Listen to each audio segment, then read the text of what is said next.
Hello friends, welcome आपके अपने YouTube channel maths magic में। आज का टॉपिक काफी इंटरेस्टिंग होने वाला है सभी स्टूडेंट्स के लिए जो लाइनर इक्वेशन के बारे में समझना चाहते हैं, लाइनर इक्वेशन को पढ़ना चाहते हैं। तो देखिए, आज का जो हमारा टॉपिक है क्या, liner equation in one variables. ठीक है, एक चर वाले रैखिक समीकरण।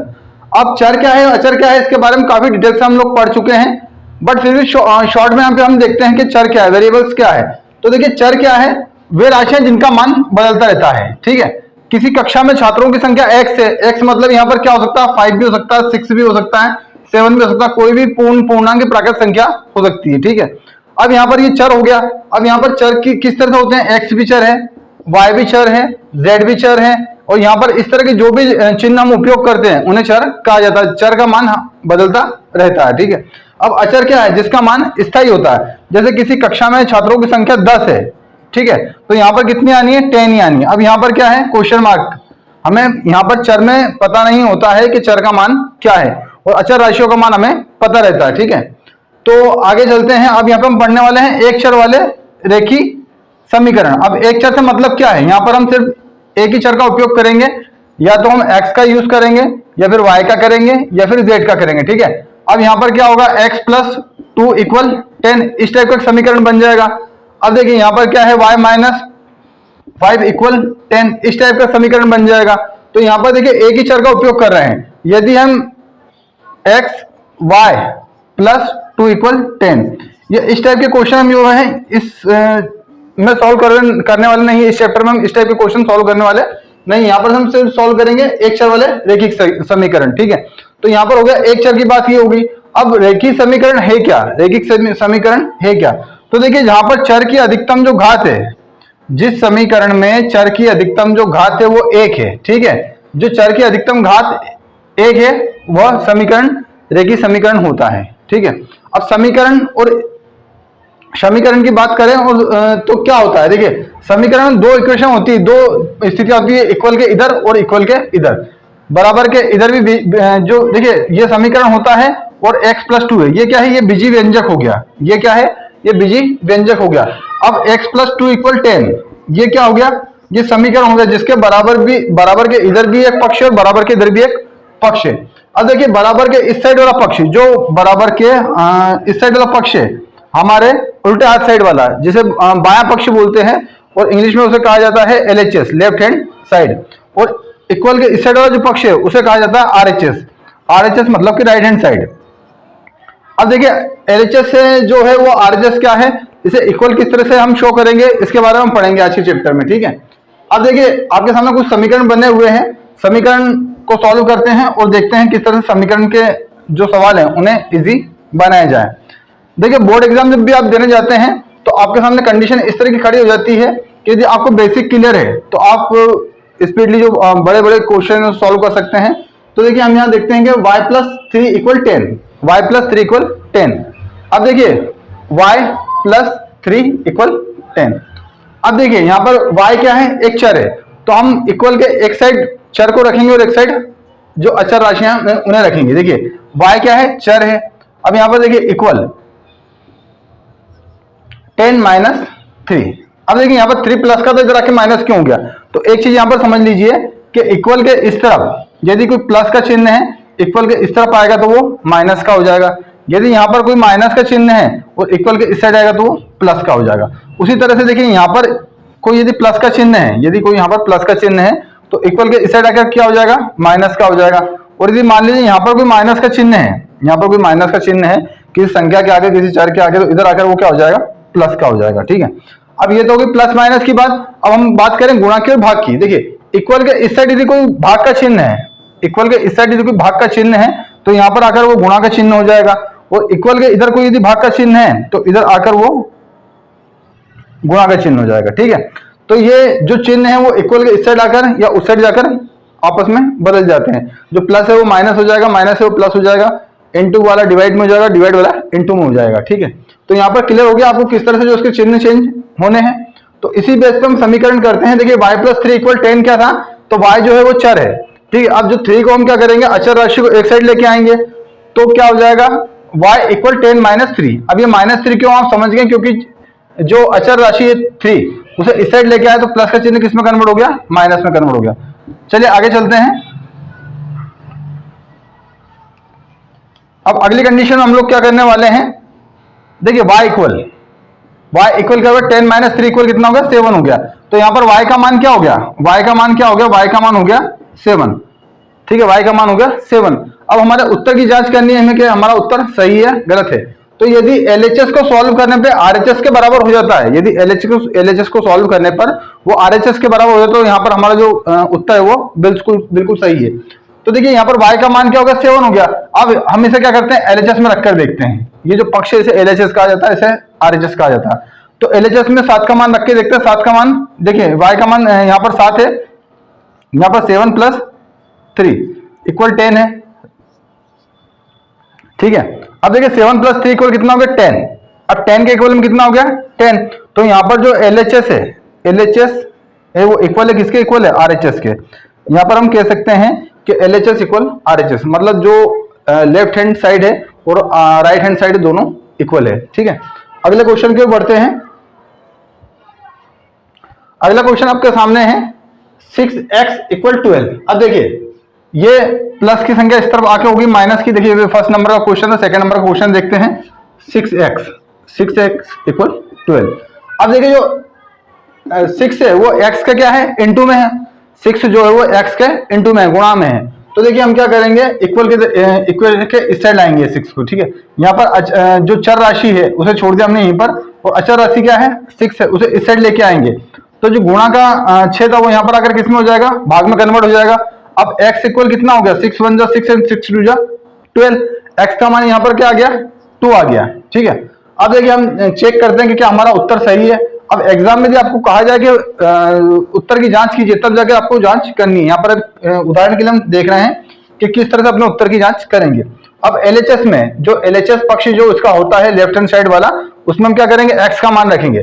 तो देखिए 6 के इनटू में क्या है, x है, तो x का मान यहाँ पर हो गया 2 इक्वल कितना है, यहाँ पर 12 है। तो 6 2 जा 12, 12 इक्वल 12 इक्वल कितना हो गया, 12 हो गया।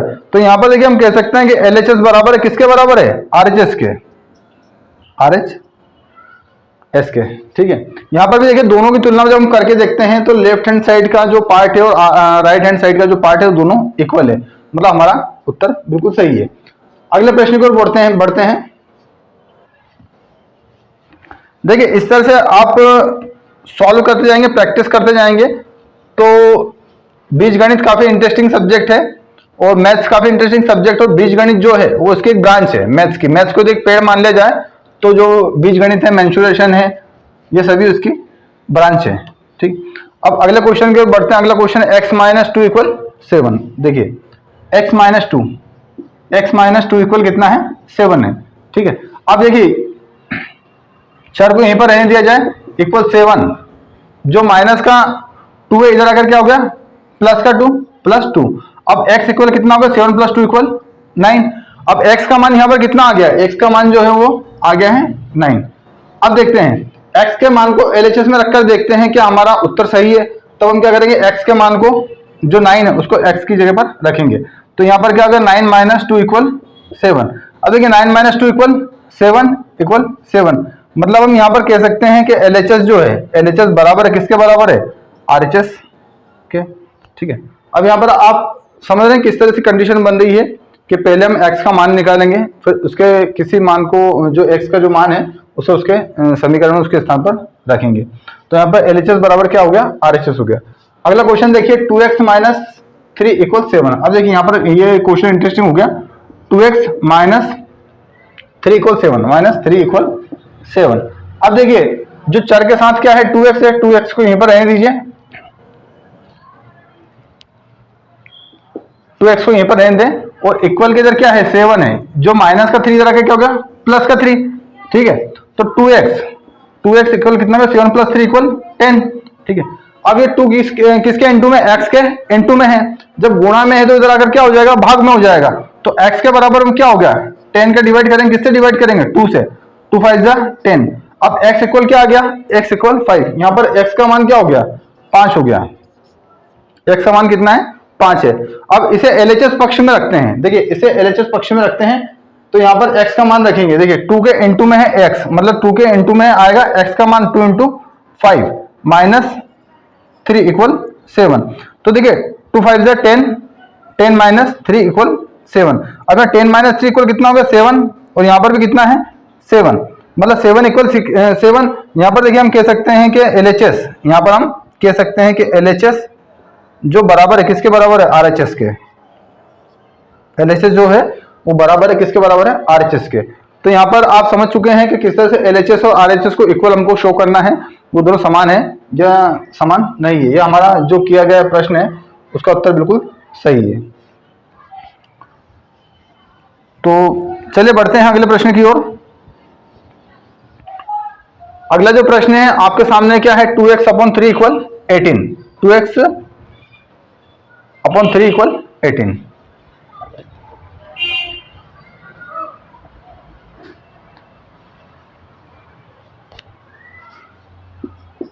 टू एक्स अपॉन 3 इक्वल 18, ठीक है। अब देखिए यहाँ पर क्या है, 2x जो है उसे यहीं पर रहने दिया जाए, चर के साथ में है। देखिए 2x इक्वल 18। अब देखिए जो भाग का है यहाँ पर अगर क्या हो गया, गुणा में हो गया, गुणा कितना हो गया 3 हो गया। अब देखिए अगले स्टेप में चलते हैं, तो x के बराबर में x इक्वल, अब देखिए 18 इंटू 3 जो है इसके भाग में क्या आ जाएगा, 2 गुणा में है तो यहाँ पर आकर क्या हो जाएगा, भाग में आ जाएगा। यहाँ पर कितना हो जाएगा 2, ठीक है। अब देखिए कट रहा है, काटिए, 2 1 जा 2 एंड 2 9 जा 18। अब क्या बचा, 9 के इंटू में 3 है तो x इक्वल कितना हो गया 27। अब x का मान यहाँ पर क्या हो गया 27। अब देखिए इसे समीकरण में रख के देखते हैं x के मान को कि क्या हमारा जो उत्तर है वो सही है नहीं है। 2x into 27, 2x upon 3। तो देखिए जांच यहाँ पर करके देखते हैं, जांच। अब जांच कैसे करेंगे, 2 के इंटू में क्या है x है, यहाँ पर x का मान कितना है 27 अपॉन कितना है, अपॉन कितना है, देखिए अपॉन 3। देखिए 3 1 जा 3, 3 9 जा 27। अब बचा क्या 2 एंड 9, तो 2 9 जा 18। अब देखिए जो RHS है उसके बराबर में LHS को सॉल्व करने पर आ गया, तो यहाँ पर हम कह सकते हैं कि LHS बराबर है किसके बराबर है, RHS के। देखिए फिर से एक बार समझिए आप, 2 के इंटू में x था, x का पहले मान निकाला, x का मान कितना गया 27। अब जो x का मान है उसको समीकरण में रखते हैं LHS पक्ष में। तो देखिए 2 है और इंटू में x है, तो x का मान कितना था 27, तो 2 के इंटू में क्या गया 27 अपॉन 3 जो क्वेश्चन में है, तो 3 1 जा 3, 3 9 जा 27। अब 2 इंटू 9 इक्वल कितना हो गया 18 हो गया। तो यहाँ पर जो समीकरण उसको हल करने पर जो है वो x का मान आया पहले 27, और x के मान को जो हम समीकरण के LHS पक्ष में रखते हैं तो वो RHS के बराबर हो जाता है, ठीक है। अब अगले क्वेश्चन को चलते हैं, 2y प्लस 9।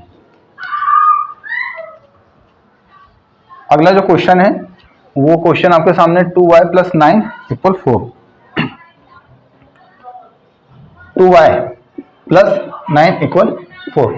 अब देखिए 2y जो है इसे यहीं पर रहने, चर के साथ में 2 इक्वल में 4 है प्लस का, और प्लस के जो 9 है इस साइड अगर क्या हो जाएंगे माइनस के 9, ठीक है।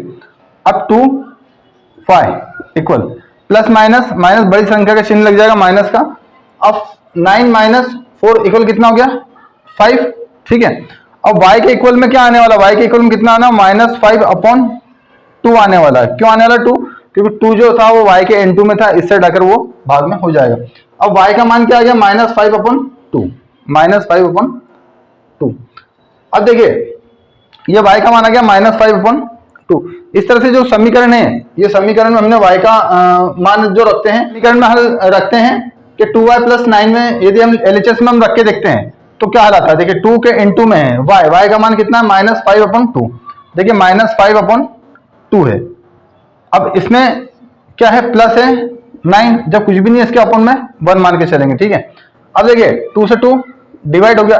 अब बचा क्या पे -5 और प्लस 9, तो प्लस 9 में से -5 चले जाएंगे, तो यहाँ पर क्या बचेगा, देखिए 9 - 5 इक्वल 4। अब ये 4 किसके हैं, प्लस के हैं, तो प्लस के RHS के बराबर है, ठीक है। ये जब हम LHS को सॉल्व कर रहे हैं तो RHS के बराबर आ गया है। ये यहाँ पर भी 4 है, जब y के मान को हम समीकरण में इसके LHS पक्ष में रखते हैं तो वो RHS के बराबर हो जाता है। तो यहाँ पर हम कह सकते हैं कि LHS बराबर है किसके बराबर है, RHS के, ठीक है।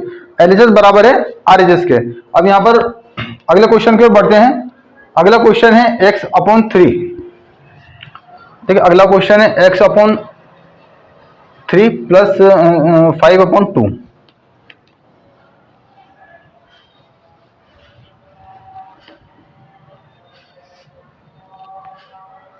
देखिए x अपॉन 3 प्लस कितना है 5 अपॉन 2 प्लस 5 अपॉन 2। अब देखिए इक्वल में क्या है -3 अपॉन 2, इक्वल में कितना है -3 अपॉन 2। अब देखिए x अपॉन 3 को यहीं पर रहने दीजिए, ठीक है, इक्वल -3 अपॉन 2 है, -3 अपॉन 2। अब यहाँ पर प्लस के जो 5 अपॉन 2 है इस साइड आकर क्या हो जाएंगे माइनस के 5 अपॉन 2। पक्षांतर कर रहे हैं हम, उस साइड के जो संख्या है, जो अचर राशि है उसे हम इस पक्ष में लेकर आए, तो देखिए क्या हो जाएगा x अपॉन 3 इक्वल, यहाँ पर दोनों का लघुत्तम लेंगे, लघुत्तम कितना आने वाला 2 आने वाला, ठीक है। 2 से हम 2 को डिवाइड करेंगे 1 आने वाला, 1 का इंटू करेंगे 3 में तो कितना आ गया -3। अब देखिए माइनस, अब 2 1 जा 2 से डिवाइड करेंगे 2 को 1 आएगा, 1 का इंटू करेंगे 5 में तो कितना आएगा 5 आएगा। अब देखिए माइनस और माइनस प्लस हो गया, ठीक है, प्लस के कितने आ गए, सॉरी माइनस और माइनस प्लस हो गया 8। अब ये 8 किसके आने वाले हैं माइनस के आने वाला, अपन में कितना हो गया 2। अब देखिए यहाँ पर अगली स्टेप में क्या करेंगे, ये जो 3 है ये 3 किसका डिवाइड का, इधर आकर क्या हो जाएगा ये इनटू का हो जाएगा, तो x इक्वल देखिए क्या हो जाएगा, x इक्वल 2 1 जा 2 एंड 2 4 जा 8, 4 अपॉन 1, ठीक है। अब ये किसका हो गया माइनस का, अब ये देखिए माइनस के 4 में इंटू होगा, किसका होगा 3 का होगा, तो x का मान कितना हो जाएगा, x equal 4 into 3 equal 12 minus के 12। अब x का मान कितना आ गया -12। देखिए 2 1 जा 2 एंड 2 4 जा 8 माइनस के 4। अब इस माइनस के 4 में जो x जो डिवाइड के थे भाग के थे इस तरफ आके क्या हो जाएंगे, वो गुणा में हो जाएंगे, ठीक है। तो x इक्वल कितना हो गया -12। अब अगले और जांच की ओर बढ़ते हैं, इसका जांच करके देखते हैं कि क्या ये सही है या गलत है। तो क्या करेंगे, इसके LHS पक्ष में हम क्या करेंगे 12 का मान रखेंगे, 12 की वैल्यू कितनी है -12। तो देखिए -12 अपॉन कितना है 3 प्लस कितना करना 5 अपॉन 2। अब देखिए यहां पर क्या करेंगे, इसका वैल्यू किस तरह से निकालेंगे कि इन दोनों का एलसीएम लेंगे, कितना आ गया एलसीएम इनका, इसका 6 आ गया, ठीक है। अब उसके बाद में क्या है कि यहाँ पर 3 से 6 को डिवाइड करें, 3 2 जा 6, यहाँ कितना आ गया 2 आ गया। अब -12 इंटू 2 कितना हो गया 24 प्लस 2 3 जा 6, 6 इंटू 5 2 3 जा 6, यहाँ पर कितना आ गया 3 आ गया, 3 इंटू 5 कितना हो गया 15 हो गया, ठीक है। अब देखिए ये माइनस और ये प्लस, प्लस माइनस कितना हो गया माइनस हो गया। अब माइनस किसको करेंगे, देखिए 12 यहाँ 24 है और यहाँ 15 है, ठीक है। यहाँ पर कितने बचे 9 अपॉन कितना बचा 6, ठीक है। 3 2 जा 6 3 3 जा 9, देखिए इक्वल कितना हो गया -3 अपॉन 2। तो यहाँ पर हम कह सकते हैं कि LHS बराबर है किसके बराबर है, LHS जो है वो बराबर किसके बराबर है RHS के, ठीक है। देखिए यहाँ पर इक्वल कितना था -3 अपॉन 2। जब इसको सॉल्व कर रहे हैं, जब इसे सॉल्व कर रहे हैं तो यहाँ पर कितना आ रहा -3 अपॉन 2। अगले क्वेश्चन की ओर बढ़ते हैं। अगला क्वेश्चन क्या है 15 अपॉन 4।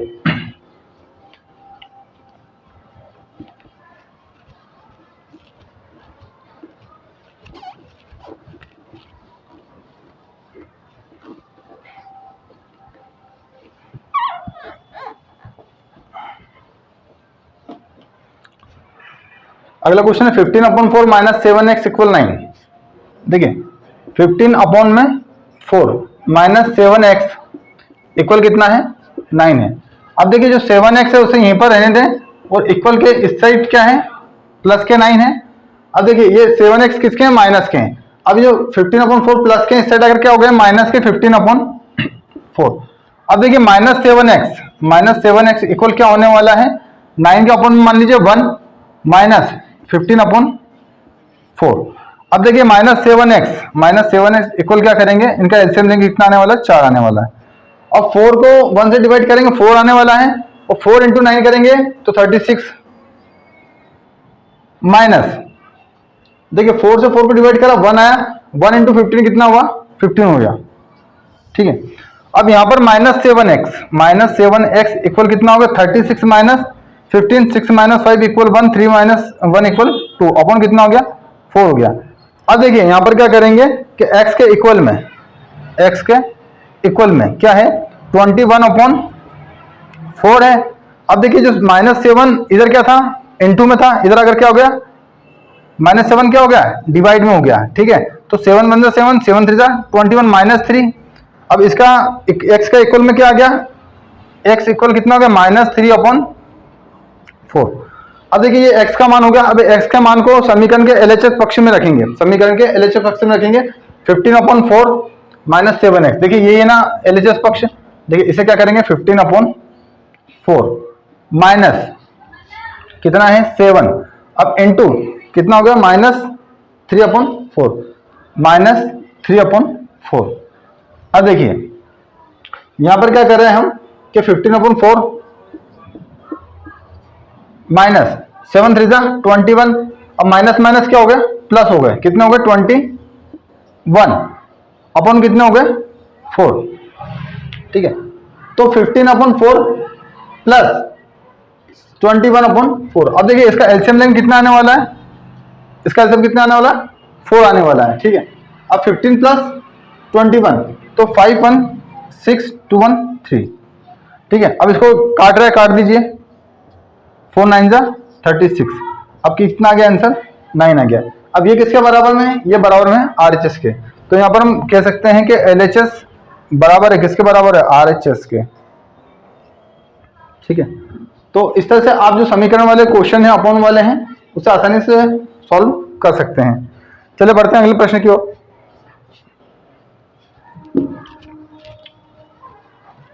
देखिए अगला प्रश्न क्या है 3/7 प्लस x इक्वल कितना है 17/7। तो देखिए x जो है एक चर है, इसे यहीं पर रहने दें और x के इक्वल में क्या करते हैं अचर राशियों को ले आते हैं।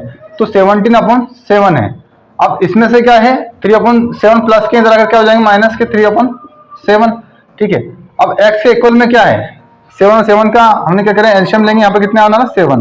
अब 7 को डिवाइड करेंगे 1 आने वाला है, 1 के इनटू में करेंगे 17 तो कितना वाला है 17, ठीक है। माइनस 7 को डिवाइड करेंगे 7 से 1 आएगा, इनटू करेंगे 1 में 3 आने वाला है। अब इक्वल में कितना हो गया देखिए यहाँ पर कितना होगा 14 अपॉन कितना होगा 7 7 1 7 7 2 14।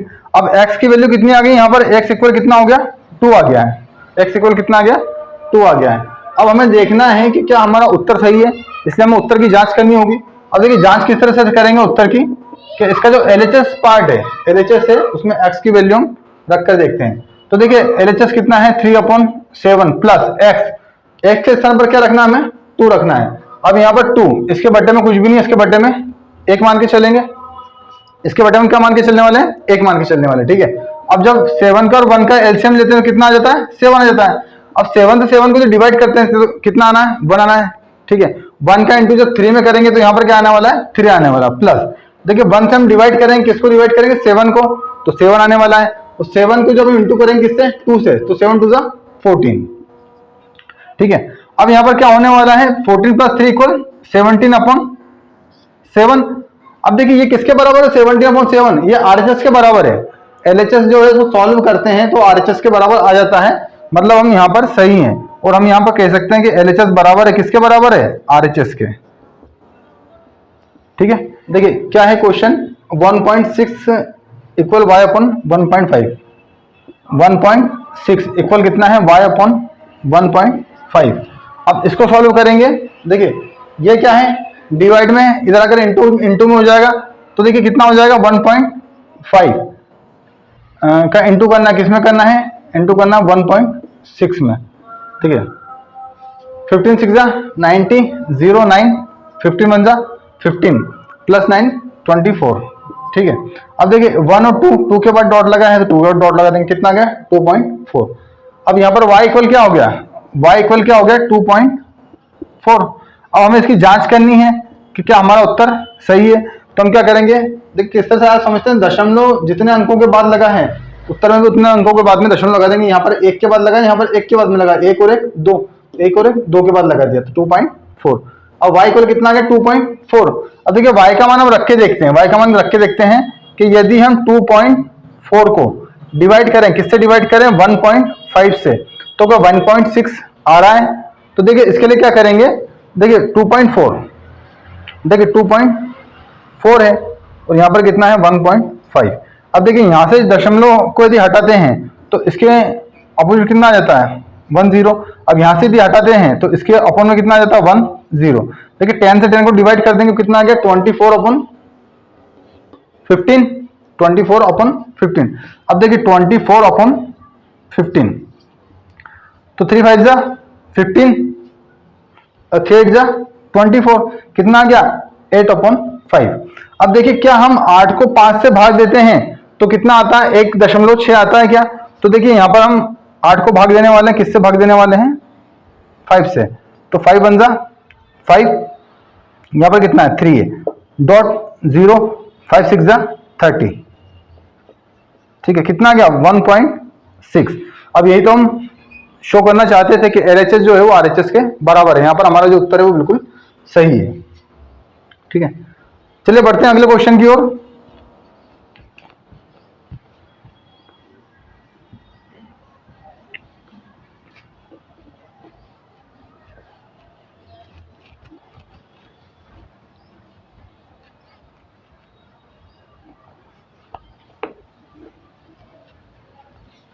अगला क्वेश्चन क्या है, 17 प्लस 6p इक्वल 9। देखिए 17 प्लस 6p इक्वल कितना है 9 है।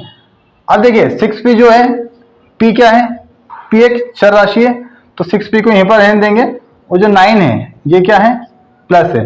17 कितना है, प्लस का इधर आकर कितना हो जाएगा -17, ठीक है। अब देखिए यहाँ पर 6p इक्वल 17 माइनस 9।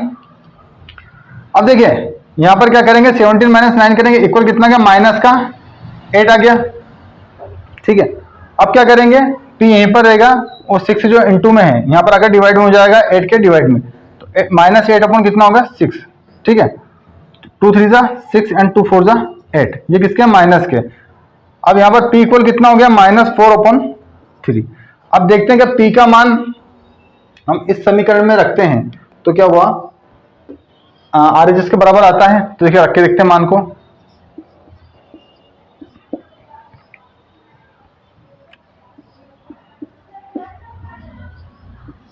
ठीक है। 3 1 जा 3 एंड 3 2 जा 6।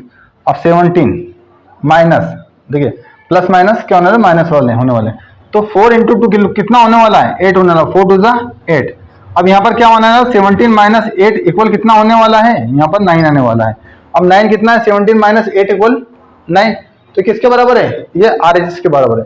तो यहाँ पर हम कह सकते हैं कि LHS जो है वो बराबर किसके बराबर है RHS के बराबर, ठीक है। तो यहाँ पर आप समझ गए किस तरीके से पहले हमने p का मान निकाला है और p का मान निकालने के बाद समीकरण के LHS पक्ष में हमने मान को रखा है और उसको RHS के बराबर हमने प्रूफ करा है कि LHS बराबर है RHS के, ठीक है। तो यहाँ पर ये कुछ टॉपिक आपके सामने लिखेंगे। चर क्या है जिसका मान बदलता था, चर हुआ है रैखिक समीकरण क्या है, चर की अधिकतम जो घात है वो यहाँ पर एक रैखिक समीकरण की बात कर रहे हैं। देख ले एक चर क्या है, दूसरे चर का उपयोग नहीं होगा। एक चर का मतलब ये है कि इस जो एक चर वाले रैखिक समीकरण में यहाँ पर देखिए सिर्फ p का उपयोग हो रहा है, इसके पहले इसमें यूज करा उसमें y का हो रहा है x का हो रहा है। तो इस तरह ये समीकरण वाले क्वेश्चन काफी आसानी से आपको समझ में आ गए होंगे। और देखिए समीकरण वाले क्वेश्चन और भी कुछ बनाने की कोशिश करिए, इक्वेशन बनाने की कोशिश करिए, उसे खुद ही सॉल्व करिए, ठीक है। अब यहाँ पर जो अगले पार्ट में हम देखेंगे कि किस तरह से और इसके टिपिकल जो क्वेश्चन को सॉल्व करा जाए और किस तरह से इक्वेशन को इजी बनाया जाए। तो चलिए मिलते हैं अगले वीडियो में, तब तक के लिए धन्यवाद। आइए आज हम देखते हैं कि किस तरह एक चर वाले रैखिक समीकरण है उन्हें किस तरह से बड़े इसके जो क्वेश्चन होते हैं जो आपके सामने काफ़ी कंफ्यूजन क्रिएट करते हैं वो सॉल्व करें। तो आइए बढ़ते हैं 2.2 की तरफ।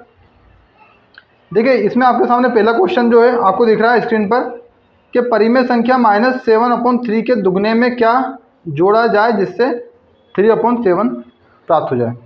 तो देखिए यहाँ पर आपके सामने क्वेश्चन है कि परिमेय संख्या 7/3 के दुगने में क्या जोड़ा जाए कि 3/7 प्राप्त हो जाए। तो परिमेय संख्या क्या है -7/3। देखिए -7/3 है, फर्स्ट नंबर का क्वेश्चन है, इसके दुगने में क्या जोड़ा जाए, मतलब इसको यदि इनटू कर दिया जाए और उसमें क्या जोड़ा जाए कि क्या प्राप्त हो, 3/7, 3/7। अब इसमें हम 7/3 के इंटू करें 2 से, उसमें हम क्या जोड़ें कि यहाँ पर हमें 3/7 प्राप्त हो जाए। तो ठीक है, तो हमें एक संख्या जोड़नी है इसके अंदर, तो हमने माना वह संख्या 1 से, माना क्या माना हमने, माना वह संख्या x है। ठीक है, हमने मान लिया कि वह संख्या क्या है, वह संख्या यहाँ पर x है इस समीकरण में। तो क्वेश्चन क्या बोलता है कि परिमेय संख्या -7/3 के दुगने में क्या जोड़ा जाए कि 3/5 प्राप्त हो जाए। ठीक है, तो -3/7, देखिए यहाँ पर क्या है कि हमने मान लिया कि वो संख्या 1 से, तो -7/3 इंटू 2 प्लस हमने क्या जोड़ा, x जोड़ेंगे तब इसके इक्वल में क्या आ जाएगा, 3/7। देखिए किस तरह से आ जाएगा, जब 2 का इंटू 7 में करेंगे तो -14 कितना है, 3 है। ठीक है, प्लस कितना है, x है, इक्वल 3/7 है। अब देखिए हम यहाँ पर क्या करेंगे, चर को एक तरफ रहने दीजिए और अचर जो राशियाँ हैं, अचर जो राशियाँ उन्हें इस तरफ शिफ्ट कर लेंगे, पक्षांतर कर लेंगे। तो x के इक्वल में क्या होगा, 3/7। अबे माइनस का 14/3, इधर का क्या होगा, प्लस का हो गया 14/3, प्लस क्या होगा 14/3। ठीक है, अब देखिए यहाँ पर क्या करेंगे, 7 का और 3 का एलसीएम लेंगे, तो x के इक्वल में कितना हो गया, 21, 7 इंटू 3 इक्वल 21। अब 21 को जब 3 से हम डिवाइड, सॉरी 7 से हम डिवाइड करेंगे तो 7 3 जा 21, 3 आ गए। अब देखिए 3 का इंटू जब हम किस में करेंगे, 3 में करेंगे, 3 3 जा 9 प्लस, देखिए 3 से जब डिवाइड करा 21 को तो 3 7 जा 21, 7।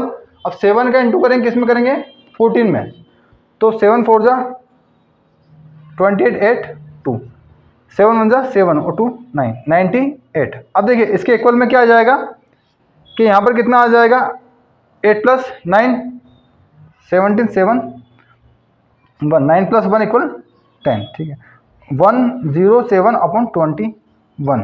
ठीक है, तो x बराबर क्या हो गया, 21 हो गया।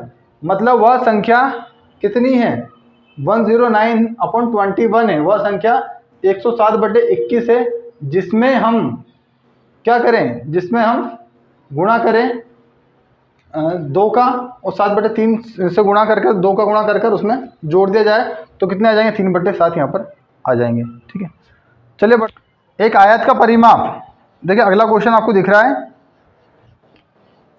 अगला क्वेश्चन आपके सामने है कि एक आयत का परिमाप 13 सेंटीमीटर है। अब एक आयत का परिमाप, एक आयत का जो परिमाप है वह कितना है, वह है 13 सेंटीमीटर।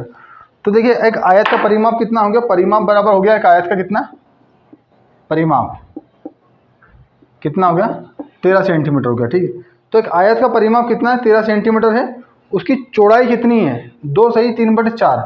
ठीक है, उसकी चौड़ाई कितनी है, 2 सही 3/4। ठीक है, और उसकी लंबाई ज्ञात कीजिए। तो एक आयत का परिमाप 13 सेंटीमीटर है और उसकी चौड़ाई 2 सही 3/4 सेंटीमीटर है, उसकी लंबाई ज्ञात कीजिए। ठीक है, तो यहाँ पर देखिए आयत के परिमाप का सूत्र क्या है, जब हम 2 में गुणा 2 का गुणा करेंगे, किसका करेंगे, 2 का गुणा लंबाई, देखिए लंबाई धन चौड़ाई में जब हम 2 का गुणा करते हैं तो कितना क्या आता है, परिमाप आता है, किसका आता है, आयत का आता है। अब क्वेश्चन आपके सामने है कि आयत का परिमाप, आयत की आकृति इस तरह की होती है।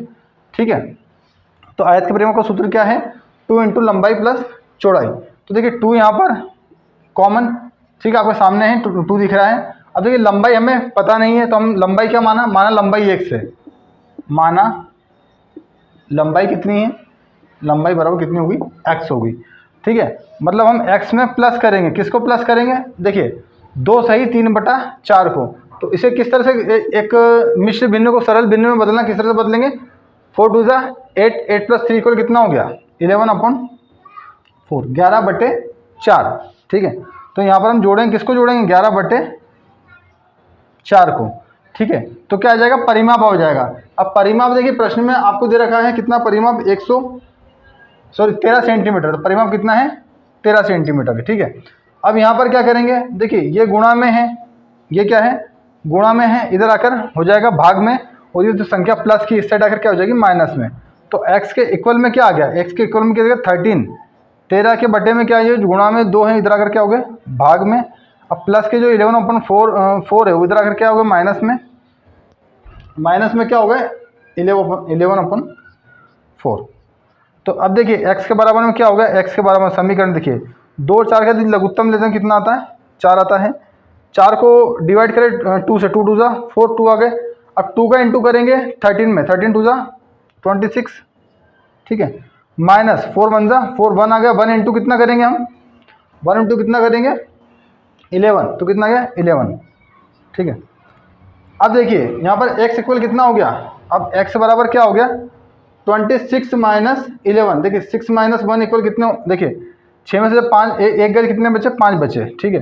अब 2 में से 1 गए तो कितने बचे, 1 बचे, ठीक है। बटे में कितना है 4, तो x बराबर क्या आ गया 15/4। अब x क्या था, लंबाई थी, x क्या था, लंबाई थी। अब इसे आप इस तरह से और भी लिख सकते हैं कि 4 से आप डिवाइड कर दीजिए 15 को, तो 4 3 जा 12, ठीक है। क्या आ गया 3 सही 3/4, ये क्या आ गया इसकी चौड़ाई आ गई। अब जांच भी करके देख लेते हैं, चौड़ाई कितनी आ गई 3 सही 3/4। अब जांच करके देखते हैं, क्या जांच करके देखते हैं कि परिमाप हम निकाल के देखते हैं परिमाप 13 आता है या नहीं। जब इसको सॉल्व करते हैं तो 13 आता ही नहीं आता। अब देखिए क्या है 2 से हमें गुणा करना लंबाई में, लंबाई कितनी है 15/4, 15/4। अब देखिए उसके बाद हम प्लस चौड़ाई, अब चौड़ाई कितनी, चौड़ाई आपको दे रखी है 11/4, 11 के बटे में 4। अब देखिए 2 यहीं पर रहेगा, ठीक है। इसका जब एलसीएम में कितना आ गया 4 आ गया।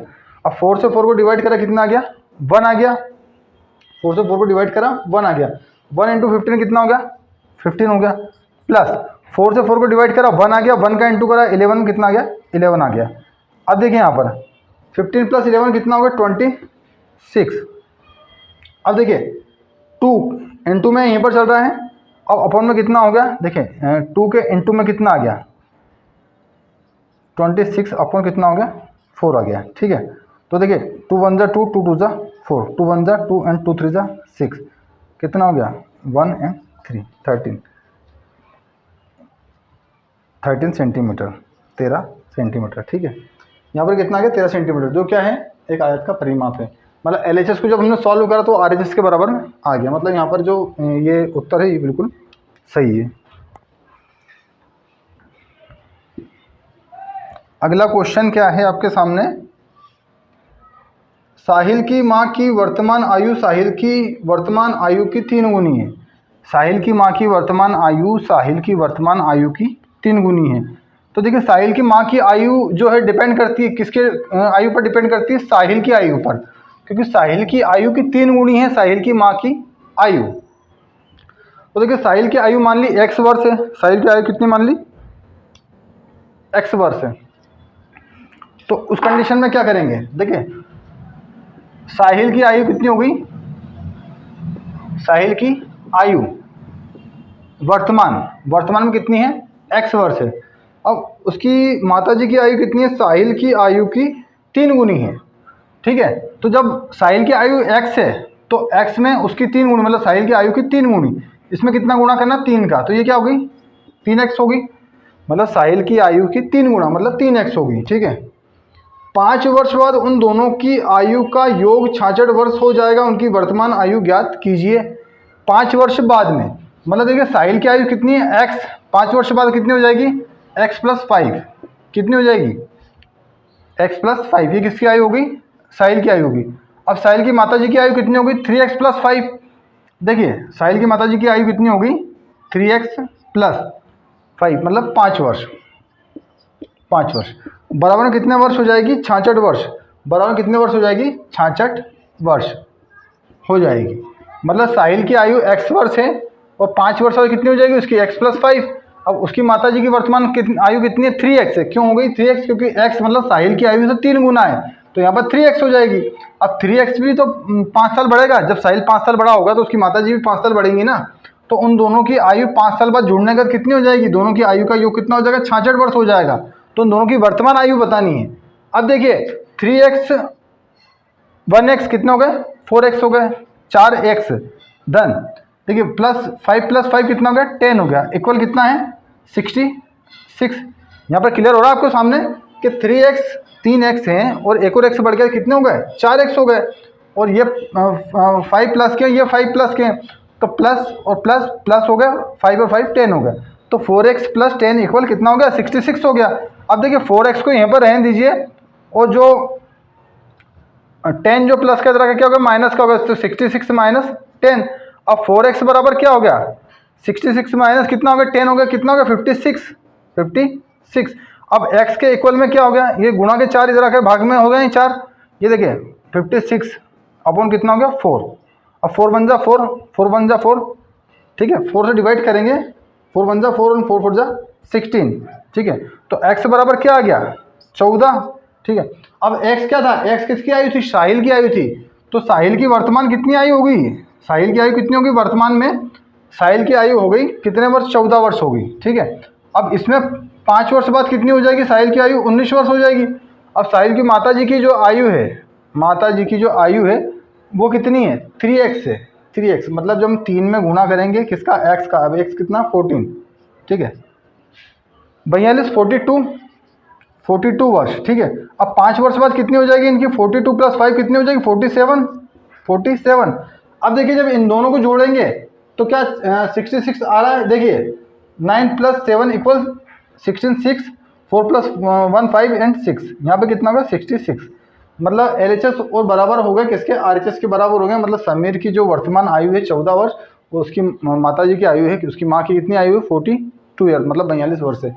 अब जब 5 साल बाद दोनों की आयु का योग करेंगे तो 66 वर्ष यहाँ पर हमारे सामने आ रहा है। चलिए बढ़ते हैं अगले प्रश्न की ओर। देखिए अगला क्वेश्चन है, बंसी के पास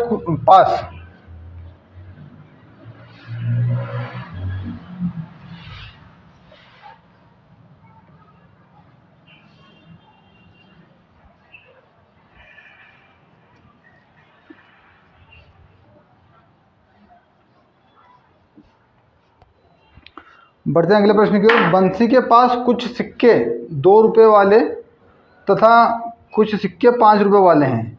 यदि 2 रुपये वाले सिक्कों की संख्या 5 रुपये वाले सिक्कों की संख्या से 3 गुनी है, 2 रुपये वाले सिक्कों की संख्या 5 रुपये वाले सिक्कों की संख्या से 3 गुनी है, और उनके मूल्यों का कुल योग 77 है, तो दोनों प्रकार के सिक्कों की संख्या ज्ञात कीजिए। तो 2 रुपये वाले सिक्कों की संख्या किसके ऊपर डिपेंड कर रही है, 5 रुपये वाले सिक्कों की संख्या के ऊपर, क्योंकि 5 रुपये वाले सिक्कों की संख्या जितनी है उससे 3 गुनी है, क्या है 2 रुपये वाले सिक्कों की संख्या। तो माना 5 रुपये वाले सिक्के x हैं, ठीक है, 5 रुपये वाले सिक्के कितने हो गए x हो गए। तो 2 रुपये वाले सिक्के कितने हो गए, 2 रुपये वाले सिक्के कितने हो गए, उसके 3 गुने। तो x में हम गुणा करेंगे 3 का, तो कितने हो जाएंगे 3x हो जाएंगे, ठीक है। तो उन्होंने बोला है कि और उनके मूल्यों का कुल योग 77 है, उनके मूल्यों का कुल योग 77 है, मतलब 5 रुपये वाले x सिक्के हो गए, तो इनका मूल्य कितना हो गया, x में जब हम गुणा करेंगे 5 का गुणा करेंगे, किसका गुणा करेंगे 5 का गुणा करेंगे, तो कितने x हो जाएगा 5x, मतलब 5 रुपये वाले जो सिक्के उनका मूल्य कितना हो गया 5x हो गया। अब यहाँ पर देखिए 2 रुपये वाले सिक्कों का मूल्य कितना हो गया, देखिए 2 रुपये वाले कितने सिक्के हैं 3x हैं। अब 3x रुपये वाले कितने सिक्के हो गए, 2 रुपये वाले सिक्के हो गए 3x, तो इसमें गुणा करेंगे 3 में गुणा करेंगे 2 का, 3 2 6x, यहाँ पर 6x किसका मूल्य हो गया 2 रुपये वाले सिक्कों का हो गया। अब इनने बोला है कि इन दोनों को यदि जोड़ा जाए, ठीक है, इन दोनों को जोड़ा जाए तो कितना आंसर आना चाहिए, कितना मूल्य होना चाहिए 5x प्लस 6x इक्वल कितना है, इन्होंने बताया है कितने रुपये हो रहा है, उसका दोनों का मूल्य कितना हो रहा है 77 रुपये 77। तो अब हम यहाँ क्या करेंगे कि 6x को और 5x को जोड़ देंगे, तो 6 और 5 11x हो गए, यहाँ पर 11x बराबर किसके हैं 77, मतलब 77 रुपये के, ठीक है। तो यहाँ पर देखिए x यहीं पर रहेगा, और 77 के अपॉन में क्या आ जाएगा, 77 के अपॉन कितना आ जाएगा 11 आ जाएगा, तो 11 7 जा 77। यहाँ पर x बराबर क्या आ गया, x बराबर कितना आ गया 7 आ गया, ठीक है। अब x बराबर 7 आ गया, तो 7 क्या है, 5 रुपये वाले सिक्के कितने हैं, x मतलब कि 7, तो 5 रुपये वाले सिक्के 7 हैं, तो एक सिक्के का मूल्य 5 रुपये, तो 7 सिक्कों कितना हो गया, इक्वल 35। अब देखिए यहाँ पर जो बात हो रही है 2 रुपये वाले सिक्के कितने, 3x है, तो 3 इंटू एक्स, एक्स कितना है, 7 है, तो 2 रुपये वाले सिक्के कितने हो गए, कितने सिक्के हो गए, 21, और एक की रुपये की कीमत, एक सिक्के की कीमत 2 रुपये है, तो 21 सिक्कों कितने हो गए, 42। अब देखिए इसको और इसको जब जोड़ेंगे तो क्या 77 आ रहा है, ठीक है, देखिए 42 है यहाँ पर, 42, तो 5 + 2 = कितना हो गया, 7 हो गया, और 4 + 3 कितना हो गया, 7 हो गया, मतलब 77। ये आंसर सही है। मतलब जो 2 रुपये वाले सिक्के हैं और 5 रुपये वाले सिक्के हैं, दोनों को कुल मिलाकर कितनी संख्या हो रही है, इनके कितने रुपये हो रहे हैं, 77 रुपये हो रहे हैं, और ये हमें प्रश्न में दिया हुआ था। ठीक है, तो आइए बढ़ते हैं अगले प्रश्न की ओर। अगला प्रश्न है, यदि 11 के 3 लगातार गुणजों का योग 363 है, 11 के 3 लगातार गुणज, अब 11 के गुणज क्या होते हैं, देखिए 11, 22, 33, ठीक है, क्या हो रहा है इसमें, 11 जुड़ते जा रहे हैं, ये क्या है, 11 के गुणज है। तो अब इनमें से कौन से हमको पता नहीं है, हमें कहा है कि यदि 11 के 3 लगातार गुणजों का योग 263 है, मतलब देखिए 11 का एक गुणज हमने माना 11 का पहला गुणज क्या है, माना पहला गुणज x है, ठीक है, x है। यदि हमने पहला गुणज मान लिया कि 11 का पहला गुणज क्या मान लिया हमने, x मान लिया, पहला गुणज क्या हो गया, x हो गया, तब दूसरा गुणज क्या होगा, देखिए 11 जुड़ते जा रहे हैं, तो दूसरा गुणज क्या हो जाएगा, x + 11, x में क्या हो जाएगा, 11 जुड़ जाएगा। अब तीसरा गुणज में क्या हो रहा है, 22 जुड़ रहा है, तो तीसरा गुणज क्या हो जाएगा, x + 22, तो इनका टोटल कितना आ रहा है, इनका टोटल कितना आ रहा है, 363 है, ठीक है। मतलब 11 के 3 गुणज हैं, देखिए 11 के 3 गुणज हैं, जिसमें तीनों को आपस में जब जोड़ा जाता है तो 363 उनका जो है योगफल आता है। तो हमने 11 का पहले गुणज से मतलब ये जिसमें 11 जुड़ते जाएं, देखिए ये 11 है, इसमें 11 जुड़े 22 हो गया, इसमें 11 जुड़े 33 हो गया, इसमें 11 जुड़े 44 हो गया। तो इसी तरह कि 11 के पहला गुणज तो मान लिया हमने x से, पहला गुणज x मान लिया, 11 नहीं मानेंगे क्योंकि हमें बताया नहीं गया 11 का गुणज पर एग्जैक्ट स्टार्टिंग 11 से हो रही ये नहीं बताया है, ठीक है। तो 11 का पहला गुणज हमने मान लिया x है, तो दूसरा गुणज क्या हो जाएगा, x + 11। जब दूसरे गुणज में हम क्या करेंगे, जब पहला गुणज x मान लिया तो दूसरा गुणज क्या होगा, उससे 11 ज़्यादा हो जाएगा, तो तीसरा गुणा क्या हो जाएगा, उससे 22 ज़्यादा हो जाएगा।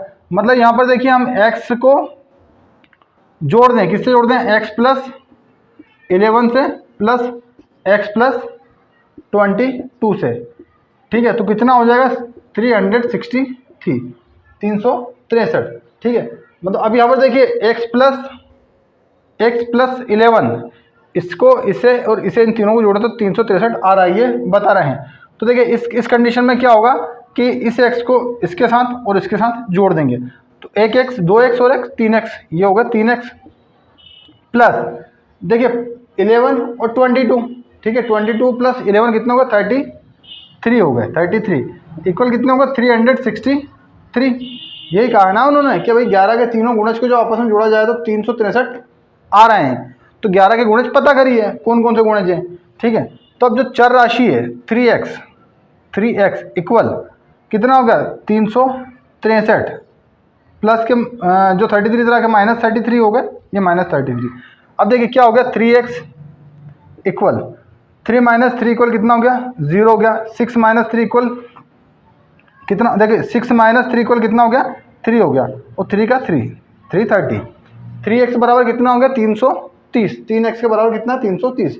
अब x के गुणा में कितना है, x के गुणा में देखिए कितना है, x के गुणा में है 3, तो यहाँ पर अगर क्या हो जाएगा, भाग में हो जाएगा, तो x के इक्वल में कितना हो गया, 330 अपॉन कितना हो गया, 3 हो गया। तो 3 × 1 = 3, 3 × 1 = 3, 3 × 1 = 3 और 0 के 0, 180। x बराबर कितना हो गया, 110। अब यहाँ पर समझने की कोशिश करिएगा कि x बराबर 110 है, तो 11 का पहला गुणज क्या था, x था, तो पहला गुणज क्या हो गया हमारा 110। अब दूसरा गुणज क्या है, x + 10, तो x मतलब 110 x मतलब 110 है, इसमें 11 को जोड़ दिया जाए तो कितना हो जाएगा। देखिए यहाँ पर जोड़ेंगे 1 2 1, दूसरा 11 गुणज क्या हो गया 121, पहला हो गया 110, दूसरा हो गया 121। अब तीसरा क्या होगा x प्लस 22, तो x मतलब कितना हो गया 110 प्लस 22 इक्वल कितना हो गया 2 प्लस 0 2, 2 प्लस 1 3 एंड 1 132। देखिए 132 131 और 110। अब देखिए इन तीनों को जोड़कर देखिए क्या 363 आ रहा है, 2 एंड 3 5 एंड 6 3 363, मतलब जो है हमारा आंसर बिल्कुल सही है। तो यहाँ पर 11 के जो गुणज थे उन्हें आप काफ़ी आसानी से समझ चुके हैं। चलिए बढ़ते हैं अगले प्रश्न की ओर। अगला प्रश्न आपके सामने है, यदि पूर्ण संख्याओं का अंतर 66 है, पूर्ण संख्याओं का अंतर 66 है, यदि उनमें 2:5 का अनुपात है, दो पूर्ण संख्याएं हैं उनके बीच में 2:5 का अनुपात है और उनके बीच का जो अंतर है 66 है, मतलब जो अंतर है वो 66 है, ठीक है। तो ये संख्याएं ज्ञात कीजिए। यदि पूर्ण संख्याएं, दो पूर्ण संख्याएं हैं, उनको यदि एक से दूसरी को घटा दिया जाए तो उनका अंतर कितना है 66 है। तो ठीक है, जब अनुपात दे रखा है तो हम x किसे मानेंगे अनुपात में मानेंगे, ठीक है। माना पहली संख्या, माना पहली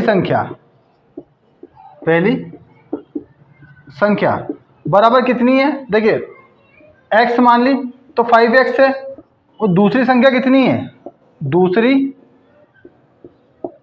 संख्या, अब देखिए दूसरी संख्या हम क्या मानेंगे x में इंटू करेंगे 2 का तो कितनी हो जाएगी 2x हो जाएगी। अब ये क्यों हमने 2x और 5x लिए, क्योंकि दोनों संख्याओं का अनुपात क्या है 2:5 है, दोनों संख्याओं का अनुपात 2:5 है। जब अनुपात में संख्या दी जाती है तो x क्या है उस अनुपात को माना जाता है कि 2x और 5x।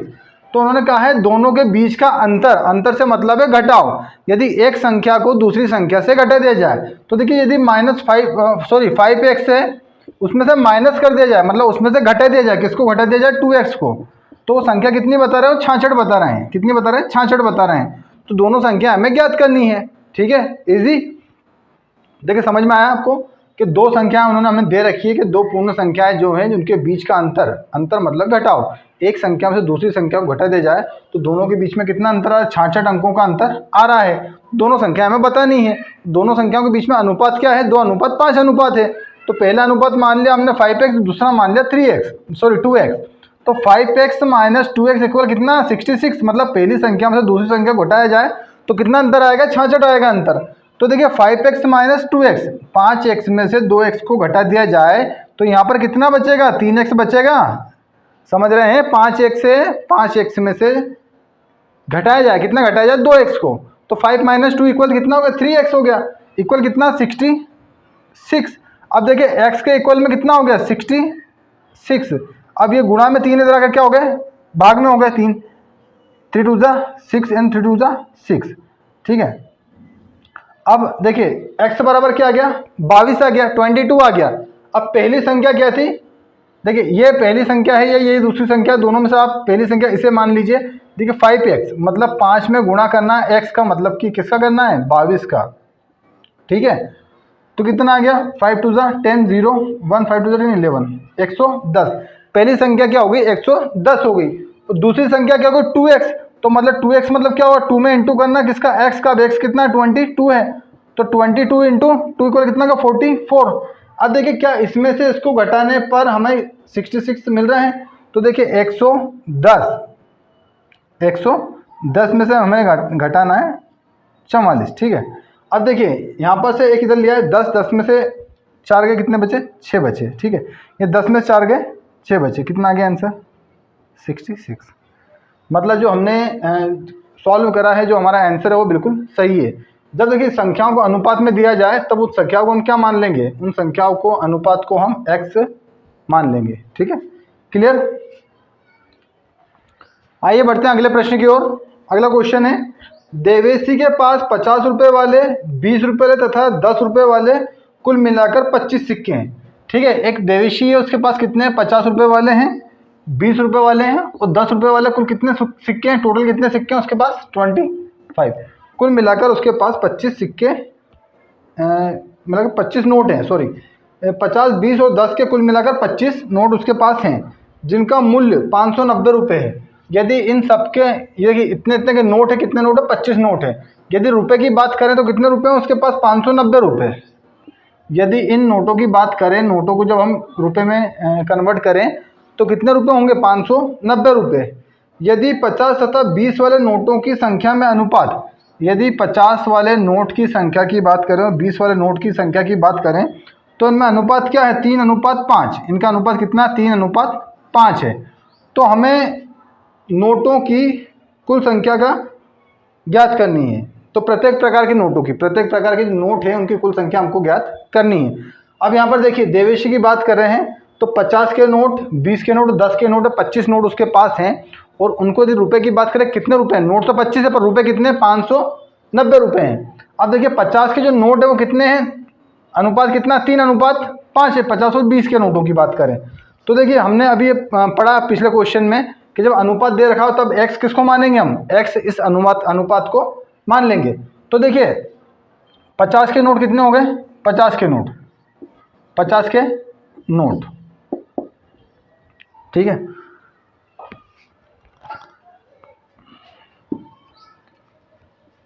पचास के नोट की बात कर रहे हैं। अब यहाँ पर देखिए 50 के नोट कितने हो गए, उसके पास 3x, ठीक है। अब उसके बाद में यदि उनके मूल्य की बात करें, उनके मूल्य की बात करें तो देखिए आगे बढ़ते हैं, 20 के नोट की बात करते हैं हम। 20 के नोट, 20 के नोट। अब 20 के नोट कितने हो गए उसके पास, 5 अनुपात में, ठीक है, ठीक है। तो कितने हो गए, 5x हो गए, कितने, किसके नोट हो गए, 20 के नोट, ठीक है। अब यदि 10 के नोटों की बात करें, अब यदि 10 के नोटों की बात करें, 10 के नोट, ठीक है। तो 10 के नोट कितने हो गए, 25 में से इन दोनों को घटा देंगे भाई, 25 नोट है, 25 नोट में 3x और 5x नोट को घटा देंगे, कितने हो जाएंगे, क्या आ जाएगी, 10 के नोटों की संख्या। तो यहाँ -25 माइनस क्या करना है, 5 और 3 कितने हो गया, 8 हो गया। 8x को माइनस करें तो क्या आ जाएगा, 10 के नोटों की संख्या आ जाएगी। अब देखिए इनके मूल्य की बात करें, अब इनका मूल्य क्या है, ये 3x कितने, जो 3x है इसके एक नोट का मूल्य कितना है, 50 रुपये है, ठीक है। तो देखिए इसका मूल्य कितना हो जाएगा, x 150, 150। अब यहाँ पर इन नोटों का मूल्य कितना हो गया, 150। नोट कितने हैं, 3x है, एक नोट का मूल्य 50 रुपये है, तो 3x मूल्य का नोट का मूल्य कितना हो जाएगा, 150x। अब 20 के नोटों की बात करें यहाँ पर तो इंटू किससे कर देंगे, 20 से कर देंगे, 20 से कर देंगे। तो देखिए 20 पंजे 100, 100x। अब 100x किसकी कीमत होगी, जो 20 के नोट है उनकी कीमत होगी। अगला उसके सामने दे रखा है कि 3:5 है, ठीक है। अब 10 के नोटों की संख्या का मतलब क्या हुआ, इसमें हम इंटू करें, किसका इंटू कर देंगे, 10 का इंटू कर देंगे, ठीक है। तो बराबर में देखिए क्या आता है, जब 10 का गुणा 25 में करा तो 250 आ गया, ठीक है, माइनस 8 में करेंगे 80x, ये क्या आ गया, 10 के नोटों की कुल संख्या। अब इन्होंने कहा 590 मतलब 590, इनका कितना आ रहा, 590। यदि इन तीनों को जोड़ दिया जाए मतलब कि 150 150x को जोड़ा जाए, किससे जोड़ा जाए, 100x से, 100x से, ठीक है।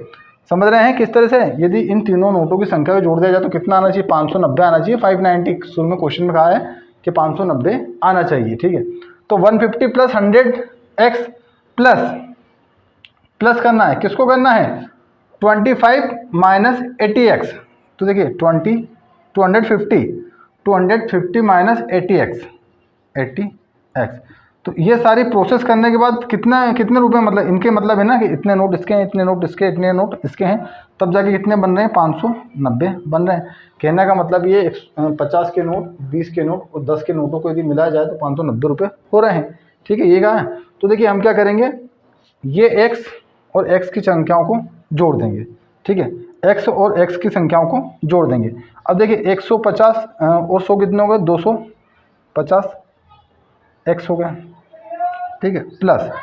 अब देखिए यहाँ पर ब्रैकेट में कितना है, 250 माइनस 80x बराबर कितना हो रहा है, 590।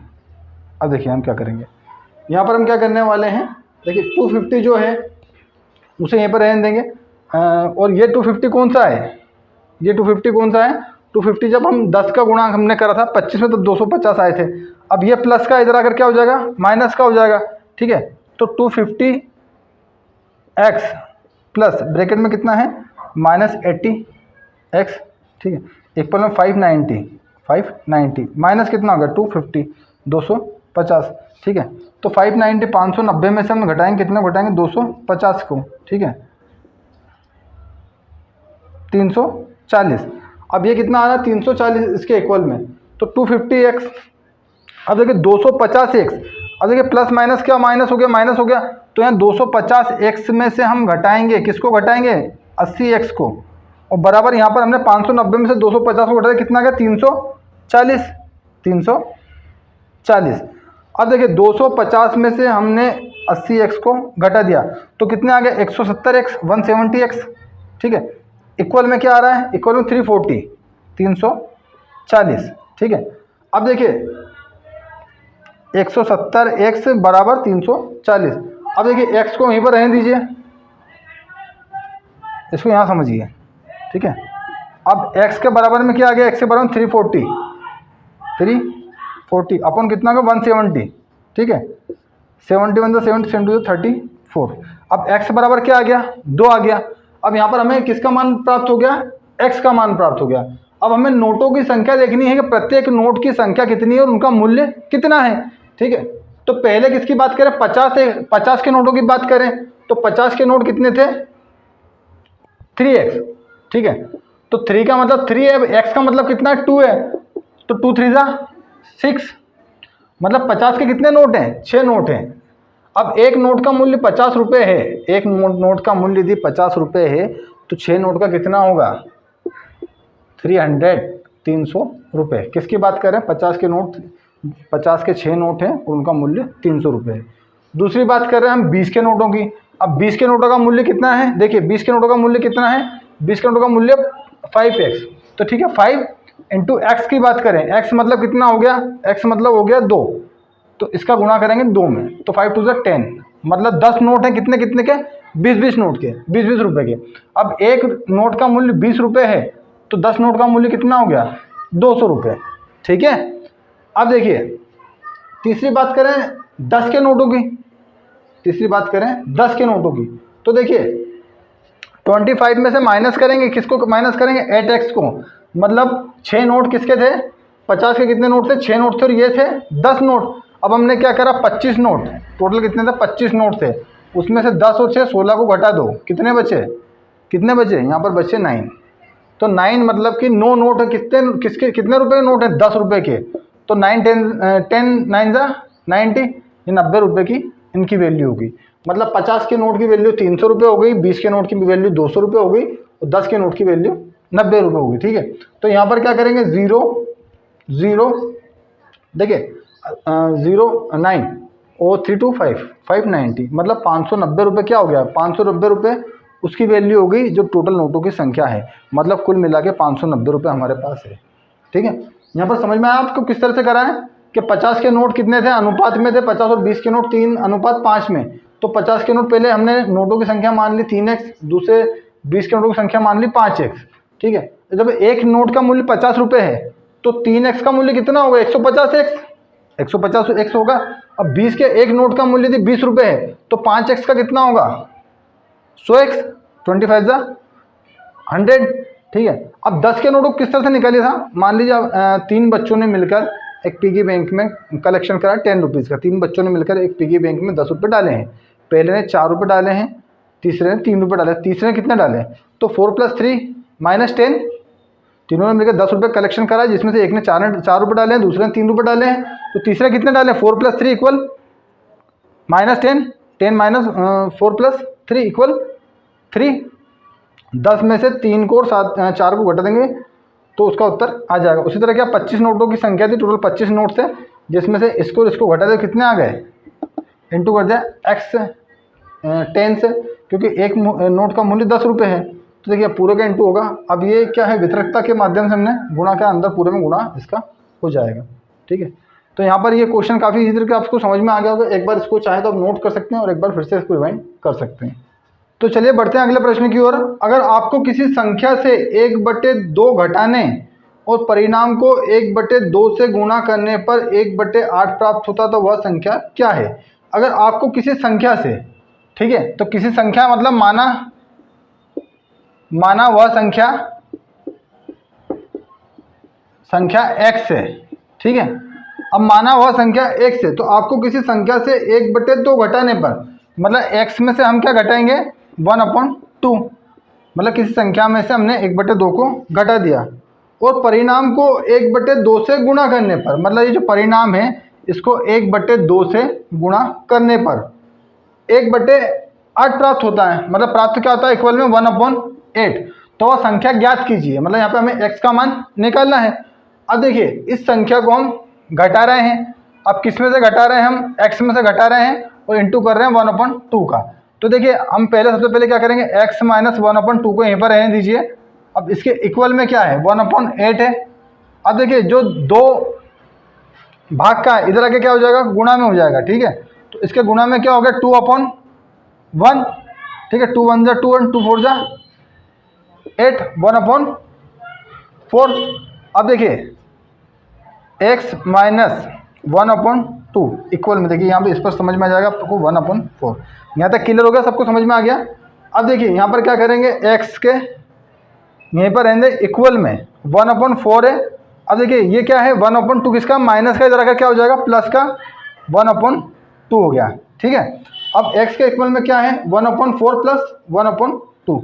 अब x के इक्वल में क्या हो गया x इक्वल, अब देखिए इसका एलसीएम लेंगे कितना आ जाएगा 4 आ जाएगा। 4 को 4 से डिवाइड करा 1 आया, 1 का इंटू करा 1 में 1 आ गया, ठीक है। प्लस 2 से डिवाइड करा 4 को, 2 2 4 आ गया, 2 2 4 2 आ गया, 2 इंटू करा 1 में कितना आ गया 2 आ गया। अब x के इक्वल में क्या हो गया यहाँ पर, देखिए 2 + 1 इक्वल कितना हो गया 3/4, ठीक है। यहाँ पर x की जो वैल्यू होगी वो कितनी आ गई 3/4। तो यहाँ पर x का मान 3/4 आ गया, मतलब वह संख्या 3/4 है जिसमें से 1/2 को घटाया जाए और 1/2 का गुणा किया जाए तो क्या प्राप्त हो जाएगा 1/8 प्राप्त हो जाएगा, ठीक है। यहाँ तक समझ में आ गया आपको सभी को। देखिए एक बार x का मान को हम रख के देखते हैं कि देखिए क्या है x का मान कितना है 3/4। इसमें से माइनस करना है, किसको करना है 1/2 को इंटू करना है 1/2 से। अब देखिए इन दोनों का एलसीएम की बात करिए, इनका एलसीएम लिया कितना आ गया 4 आ गया, 4 से 4 को डिवाइड करा 1 आ गया, 1 इंटू 3 करेंगे यहाँ पर आ जाएगा 3 माइनस 2 2 4 2 आ गया। अब 2 में क्या करेंगे हम 2 में इंटू करेंगे 1 का, ठीक है, 2 1 जा 2, ठीक है, इंटू कितना है 1/2। अब देखिए 3 - 2 इक्वल कितना आ गया 1 अपॉन कितना हो गया 1 आ गया। इसके इंटू में कितना 1/2, अब 1 इंटू 1 इक्वल कितना हो गया 1, 4 इंटू 2 इक्वल कितना हो गया 8, 1/8। ये देखिए इसका RHS पक्ष क्या था, इसका RHS साइड था 1/4, तो इसको LHS को जब हमने सॉल्व करा तो कितना गया 1/8 था, इसके इक्वल में कितना गया 1/8। तो यहाँ पर हम कह सकते हैं कि LHS है वो इक्वल किसके हैं RHS के, मतलब हमारा जो आंसर है वो बिल्कुल सही है। क्लियर हुआ आप? आइए बढ़ते हैं अगले प्रश्न की ओर। अगला प्रश्न आपके सामने है, एक आयताकार तरंगताल की लंबाई उसकी चौड़ाई के दुगने से 2 मीटर अधिक है। तरंगताल मतलब स्विमिंग पूल, एक आयताकार इस टाइप का जो है स्विमिंग पूल है, उसके बारे में क्या बात कर रहे हैं कि उसकी लंबाई उसकी चौड़ाई की बात करें तो उसकी लंबाई उसकी चौड़ाई के दुगने से 2 मीटर अधिक है, और इसका परिमाप कितना है, परिमाप बराबर कितना है 154 मीटर, 154 मीटर, ठीक है। अब देखिए उसकी लंबाई किस पर डिपेंड कर रही है, उसकी चौड़ाई पर, तो उसकी चौड़ाई के दुगने से 2 अधिक, ठीक है। तो यहाँ पर हमने चौड़ाई मान ली, उसकी चौड़ाई कितनी है x है, उसकी चौड़ाई कितनी है तरंगताल की, देखिए यहाँ इसकी बात करें चौड़ाई कितनी होगी x होगी, और उसकी लंबाई भी ज्ञात करना, चौड़ाई भी ज्ञात करनी है। चौड़ाई यदि x होगी तो लंबाई कितनी होगी उसके दुगने से 2 अधिक, ठीक है। मतलब देखिए x में यदि हम x को दुगना कर दें और इसमें 2 जोड़ दें तो बराबर, देखिए परिमाप की बात करते हैं, परिमाप का सूत्र क्या है, देखिए परिमाप का सूत्र निकालना है, मतलब 2 लंबाई धन चौड़ाई, ठीक है, बराबर क्या आ गया परिमाप आ गया, परिमाप कितना 154, ठीक है। अब देखिए मतलब इसका कहने का मतलब ये है कि x को इंटू करो 2 से प्लस कर दें 2, तब कितना आएगा, इसके बराबर आएगा, चौड़ाई के बराबर। ठीक है, अब यहाँ पर देखिए x का इंटू करा है 2 में तो कितना होगा 2x, 2x प्लस 2, ये क्या आ गई, ये लंबाई आ गई। अब इसमें चौड़ाई क्या है, ये चौड़ाई कितनी है, इसमें चौड़ाई कितनी है, x है, x है। इनको जोड़ा जाए और जब 2 से गुणा करा जाएगा तब हमें बराबर में क्या आके मिलेगा, परिमाप कितना है 154, 154 मीटर। ठीक है, यहाँ पर आप समझ गए कि लंबाई जो है वो चौड़ाई के, देखो चौड़ाई पहले मान ली, चौड़ाई कितनी x है, तो लंबाई उससे दुगनी, मतलब उसमें इंटू करेंगे किसका, 2 का इंटू करेंगे, प्लस हम यहाँ पर 2 कर देंगे। तो ठीक है, यहाँ पर देखिए 2x प्लस 2 प्लस x। अब यहाँ पर देखिए क्या करेंगे, x और x को हम जोड़ देंगे। देखिए ये जो गुणा में 2 है, इस तरफ अगर क्या हो जाएगा, भाग में हो जाएगा। तो देखिए 2x प्लस, देखिए 2x और x कितना हो गया, 3x हो गया, 3x प्लस 2 इक्वल 154। अब जो गुणा में 2 इधर आकर क्या हो जाएगा, भाग में हो जाएगा, भाग में कितना है 2 हो जाएगा, 2 1 जा 2 और 2 7 जा 14, 2 7 जा 14। ठीक है, 77। अब 3x plus 2 equal 77, 3x plus 2 equal कितना 77। ठीक है, अब ये जो 3x है ये यहाँ पर रहेगा, इक्वल 77 माइनस में कितना हो जाएगा 2 हो जाएगा, तो 3x इक्वल कितना हो गया 75, 77 माइनस 2 इक्वल कितना होगा 75। अब x के इक्वल में क्या हो गया, x के इक्वल में हो गया 75 अपॉन 3, 3 2 6 एंड 3 5 15। अब x का मान कितना आ गया 25, अब x बराबर कितना आ गया 25 आ गया। तो अब यहाँ देखिए x का मान मतलब 25, तो चौड़ाई कितनी होगी, इसकी चौड़ाई होगी कितनी 25 मीटर। ठीक है, मतलब ये कितनी होगी इसकी चौड़ाई 25 मीटर। जब ये 25 मीटर तो ये भी 25 मीटर है सामने। ठीक है, अब उसके बाद हमें क्या निकालनी, लंबाई निकालनी है। तो लंबाई कितनी थी इसकी 2x प्लस 2। ठीक है, 2x प्लस 2, तो x का देखिए 2x, तो 2 का इंटू करना है x में, अब x कितना है यहाँ पर 25, और प्लस करना है, किसको प्लस करना है 2 को प्लस करना है।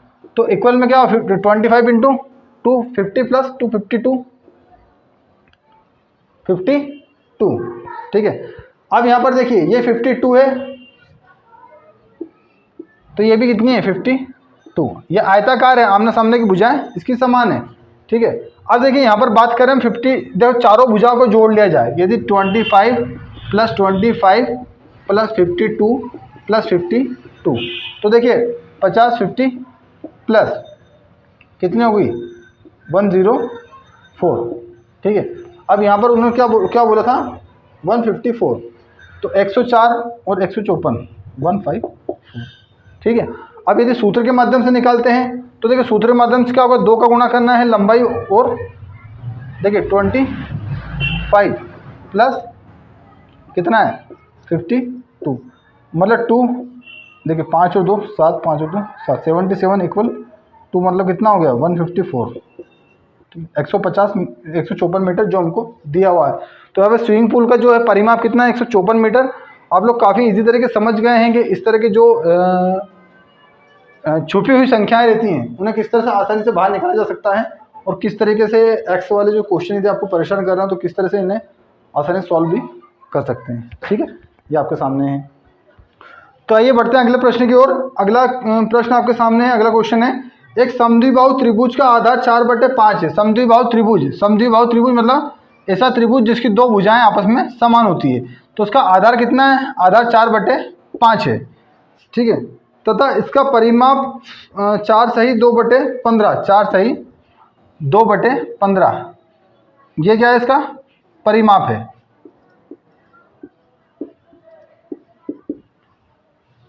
उसकी 2 बराबर भुजाओं का माप ज्ञात कीजिए। समद्विबाहु त्रिभुज की बात कर रहे हैं, उसका आधार कितना है 4/5 और उसका परिमाप कितना है 4 सही 2/15। अब परिमाप क्या होता है, इन तीनों भुजाओं का योग होता है। अब देखिए समद्विबाहु मतलब दोनों भुजाएं इसकी बराबर हैं, कि यदि इसकी यह भुजा x है तो ये भी भुजा कितनी है x है। ठीक है, अब परिमाप क्या होता है, तीनों भुजाओं को जब योग किया जाता है तब परिमाप निकलता है। अब देखिए यदि इसकी एक भुजा x मान ली तो दूसरी भी इसकी x प्लस तीसरी भुजा क्या है आधार 4/5, इनको यदि जोड़ा जाए तो 4 सही 2/15। ठीक है। ये जो मिश्र भिन्न इसको सरल भिन्न में बदलते हैं। 15 इंटू 4 इक्वल 60 प्लस 2 62 अपन 15, ये इसका परिमाप है। देखिए इस तरह आप जानते हैं कि मिश्र भिन्न किस तरह सरल भिन्न में बदला जाता है। कितना होगा 62 अपॉन 15, ठीक है। अब x और x कितने हो गए, 2x हो गए, 2x बराबर देखिए 62 अपॉन 15। अब देखिए इसमें प्लस के जो है इधर आकर माइनस के हो जाएंगे 4 अपॉन 5। अब देखिए यदि 15 का एंड 5 का यदि आप किस तरह से निकालते हैं एलशियम,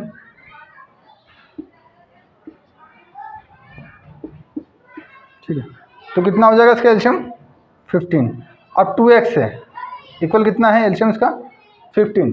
अब 15 को यदि 15 से डिवाइड करेंगे 1 आएगा, ठीक है। 1 का इंटू 62 में करेंगे कितना आ जाएगा 62, ठीक है। अब यहाँ 5 से डिवाइड करेंगे 15 कितना आ जाएगा 3 आ जाएगा। जब 3 का इंटू 4 में करें कितना आ जाएगा 12 आ जाएगा, ठीक है। अब यहाँ पर देखिए 2 minus 2 equal 0, 6 minus 1 equal 5 upon कितना है 15, ठीक है। कट रहा है काट दीजिए, ठीक है। 2x कितना हो गया 10 अपॉन 3। अब देखिए यहाँ पर जो x है ये x यहीं पर रहे, x जो है यहीं पर रहेगा। अब इसके इक्वल में कितना आ गया, जो गुणा में इधर आकर क्या हो जाएगा भाग में हो जाएगा, तो 10/3 गुणित 2, 2 एकम 2, 2 पंजे 10, कितना हो गया 5 अपॉन 3, ठीक है। अब 5 अपॉन जो 3 है ये क्या आ गया है, एक भुजा का माप यहाँ पर आ गया है। तो एक भुजा का माप कितना आ गया 5 अपॉन 3, तो दूसरी भुजा का माप भी क्या होगा 5 अपॉन 3 होगा, ठीक है। अब यदि परिमाप की बात करें कितना परिमाप का 62 अपॉन 15। अब देखिए एक बार जांच भी कर लीजिए, यदि इन तीनों भुजाओं को जोड़ा जाए कितना है 4/5। इन तीनों भुजाओं को यदि जोड़ा जाए तो कितना आएगा 5 3 15 15, ठीक है। 3 5 15 5 आ गए। अब 5 में यदि गुणा करें हम किसका गुणा करेंगे 5 का, तो 25, ठीक है।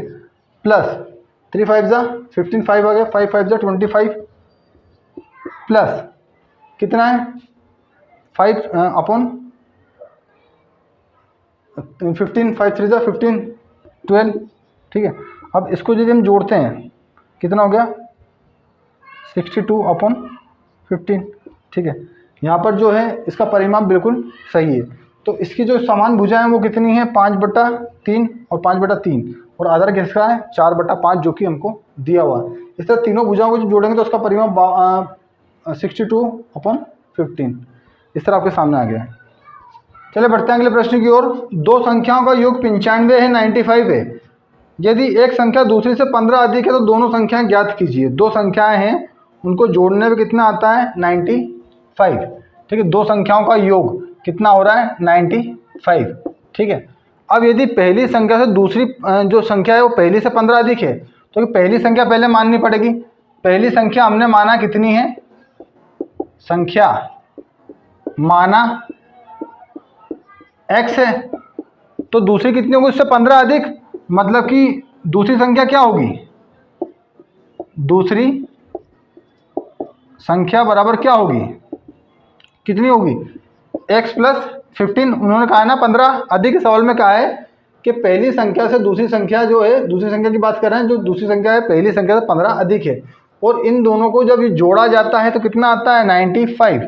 यानी कि x की बात करें, x को और x प्लस 15 को यदि जोड़ा जाता है तो कितना आता है 95। अब देखिए x और x कितने हो गए 2x हो गए, इक्वल 95 माइनस कितना हो गया 15 हो गया, ठीक है। तो 2x इक्वल में क्या हो गया 95 माइनस 15, 95 95 से यदि 15 चले जाए तो कितना बचता है 80 बचता है, ठीक है। अब x के इक्वल में क्या हो गया, गुणा में है 2, इधर आके भाग में हो जाएगा, तो 80 अपॉन कितना हो गया 2, 2 4 जा 8 0, मतलब x इक्वल क्या हो गया, कितना हो गया x मतलब कितना हो गया 40 हो गया। तो पहली संख्या क्या होगी, पहली संख्या मतलब x है, मतलब पहली संख्या कितनी होगी 40 होगी। अब दूसरी संख्या कितनी है x प्लस 15, x मतलब कि 40 और धन 15 मतलब प्लस 15 करना है, तो 5 ही हो गया और 5 ही हो गया। तो दूसरी संख्या कितनी होगी? दूसरी संख्या होगी 55 मतलब 55। अब उन्होंने कहा 95, देखो हो रही क्या 95, ये 5 हो रही, 95 हो रही है, 5 + 4 = 9, 95। मतलब ये जो है ये बिल्कुल सही है, x का मान जो निकाला है बिल्कुल सही है। देखिए समझ में आ रहा है किस तरह से पहली संख्या मानी हमने। इस तरह समीकरण बनाना काफ़ी ईजी है, बस हम उसे समझना है कि हमें क्या वो जो कहा है वो क्या कहा उसने, कि संख्या दुगनी है या संख्या को जोड़ने पर या संख्या को भाग देने पर, सिर्फ इन चीज़ों पर हमें फोकस करना है। तो आपके सामने देखिए x का मान निकला, और x के मान को जब हम रखते हैं उसके x के स्थान पर, तब हमें उत्तर सही प्राप्त होता है। चलिए बढ़ते हैं अगले प्रश्न की ओर। देखिए नेक्स्ट क्वेश्चन क्या है कि दो संख्याओं का अनुपात 5:3 है। दो संख्याओं का अनुपात कितना है? 5:3 है। ठीक है, दो संख्याओं का अनुपात 5:3 है। यदि उनमें अंतर 18 है तो वे संख्याएं ज्ञात कीजिए। यदि उन दोनों संख्याओं में घटाया जाए तो अंतर कितना आता है? उसमें 18 आता है, तो संख्याएं ज्ञात कीजिए। ठीक है, तो आपको पहले भी बताया मैंने कि जब अनुपात दिया है तो अनुपात को x मान लिया जाए, तो पहली संख्या क्या हो जाएगी? पहली संख्या बराबर कितनी हो जाएगी? 5x। ठीक है, 5x हो जाएगी। अब यहाँ पर दूसरी संख्या क्या हो जाएगी? दूसरी संख्या बराबर कितनी हो जाएगी? 3x हो जाएगी। अब यदि पहली इन दोनों को आपस में घटाया जाए, मतलब कि 5x - 3x इक्वल कितना है? इसका मान कितना बताया उन्होंने? 18 है, 18 है। ठीक है, 5x - 3x मतलब 2x इक्वल कितना हो रहा है? 18। अब x के बराबर में कितना आ रहा है? 18/2। दो गुणा में इधर के आके भाग के में हो जाएंगे, 2 9 जा 18। अब x इक्वल कितना हो गया? 9 हो गया। ठीक है, अब x का मान क्या हो गया? 9 हो गया। अब देखिए 5x मतलब 5 में इंटू करना है 9 का, 9 5 जा 45। ठीक है, तो पहली संख्या क्या होगी? 45 होगी। दूसरी संख्या क्या होगी? हमें 9 में इंटू करना है, किसका इंटू करना है? x का। 3 में इंटू करना है। अब 3 × 9 इक्वल कितनी होगी? 27। ठीक है, अब यदि पहली में से दूसरी को घटाया जाए, उन्होंने कहा यदि 45 में से हम माइनस कर देंगे, कितने कर देंगे? 27। तो कितना आना चाहिए? 18 आना चाहिए। ठीक है, यहाँ से एक इधर लाए, 15 हो गया, -7 = 8। ठीक है, 3 - 2 = 1। यहाँ पर आ गया 18, मतलब आपका आंसर जो है बिल्कुल सही है। तो इस तरह से देखिए किस तरह से हमने x का मान निकाला है, और x का मान निकालने के बाद हम जो संख्या है उन्हें प्राप्त कर सकते हैं। बढ़ते हैं नेक्स्ट क्वेश्चन की तरफ। देखिए अगला क्वेश्चन क्या है? 3 लगातार पूर्णांकों का योग 51 है, पूर्णांक ज्ञात कीजिए। 3 लगातार पूर्णांक की बात हो रही है। 3 लगातार पूर्णांकों का योग टोटल कितना है? 51। 3 लगातार पूर्णांक, देखिए लगातार पूर्णांक क्या होते हैं? जैसे 1 2 3 4 5 6, ये क्या है? ये लगातार पूर्णांक है। ठीक है, इसमें कितना बढ़ा है? 1 बढ़ रहा है। पूर्णांक वही है ना जो एक से, देखिए 0 चालू हो रहे हैं, पूर्णांक है, और इसमें एक एक कंटिन्यू बढ़ता जाता है। ठीक है, यहाँ से यहाँ तक अंतर कितना? +1 हो रहा है। ठीक है, इसके बीच में कितना हो रहा है? +1 हो रहा है। देखिए यहाँ से यहाँ तक क्या हो रहा है? +1 हो रहा है, मतलब एक एक बढ़ते जाना। ठीक है, तो 3 लगातार पूर्णांकों का योग 51 है। ठीक है, तो देखो 3 लगातार पूर्णांक कैसे ज्ञात करेंगे? कि माना पहला पूर्णांक x है। ठीक है, यहाँ पर जो पहला पूर्णांक है, पहला पूर्णांक क्या मान लिया हमने? x मान लिया। तब दूसरा पूर्णांक क्या होगा? दूसरा पूर्णांक क्या होगा? x + 1। ठीक है, अब देखिए 3 पूर्णांक की बात हो रही है। पहला हो गया x, दूसरा हो गया x + 1, और यहाँ पर दूसरे का तीसरा पूर्णांक क्या है? तीसरा पूर्णांक कितना हो गया? x + 2। ठीक है, अब यदि इन तीनों को जोड़ा जाए तो कितना प्राप्त हो रहा है? 51 प्राप्त हो रहा है। मतलब कि x को जोड़ा जाए, किस में जोड़ा जाए? x + 1 में जोड़ा जाए, और उसमें जोड़ा जाए x + 2 को, तो कितना प्राप्त हो रहा है? 51 प्राप्त हो रहा है। देखिए x और x कितना हो गया? 3x हो गया। ठीक है, प्लस 2 और 1 कितना हो गया? 3, बराबर कितना है? 51। अब 3x जो प्लस के 3 इधर रखे, माइनस के 3 हो जाएंगे। अब देखिए 3x = 51 माइनस कितना है? 3 है। अब देखिए यहाँ पर क्या होगा? 3x इक्वल 51 माइनस 3 इक्वल कितना होगा 48, ठीक है। अब x इक्वल 3 जो इंटू में इधर अगर क्या होगा भाग में हो जाएगा, तो 48 को डिवाइड करेंगे, किससे डिवाइड करेंगे 3 से, 3 1 जा 3, ठीक है, 3 6 जा 18। तो यहाँ पर x इक्वल कितना आ रहा है 16 आ रहा है, तो x का मान जो है देखिए x इक्वल 16, तो पहली संख्या क्या हो गई, पहली संख्या हो गई 16। अब दूसरी संख्या कितना है x प्लस 1, मतलब 16 प्लस 1 कितना होगा 17। दूसरी संख्या क्या है, तीसरी संख्या है x प्लस 2, मतलब 16 प्लस 2 इक्वल कितना हो गया 80, ठीक है। अब तीनों संख्या का योग देखिए 51 आ रहा है क्या नहीं आ रहा है, ठीक है। देखिए 6 प्लस 7 13 प्लस 8, ठीक है। यहाँ पर 6 और 7 को जोड़ा जाए तो कितना आ रहा है 13 आ रहा है, और 13 और 8 को जोड़ा जाए तो 21 आ रहा है, ठीक है। 1 2 1 2 3 5 51। यहाँ पर देखिए जो आपका x का मान है बिल्कुल सही है। इस तरह आप अगले भी और क्वेश्चन का देखिए, एक चर वाले रैखिक समीकरण को हम पढ़ रहे हैं, तो आइए इस अध्याय को आगे बढ़ाते हैं और समझते हैं इससे समीकरण से जुड़े कुछ और प्रश्नों का उत्तर। देखिए आपके सामने क्वेश्चन और है जिसमें दिया है कि 8 के 3 लगातार गुणजों का, 8 के 3 लगातार गुणजों का योगफल कितना है 888 है। 8 के 3 लगातार गुणजों का जो योगफल है वो कितना है 8 8 8 है। तो 8 के तीनों गुणज बताइए। अब 8 के गुणज का मतलब क्या होता है, जिसमें 8 कंटिन्यू बढ़ते जाते हैं। देखिए 8 16 24, ठीक है। 8 के गुणज 8 8 बढ़ रहे हैं, यहाँ पर 8 बढ़ रहे हैं ना, तो ऐसे 8 के 3 गुणज हैं लगातार जिन्हें आपस में जोड़ा जा रहा है। जब जोड़ा जाए ना आपस में तो 888 प्राप्त होगा।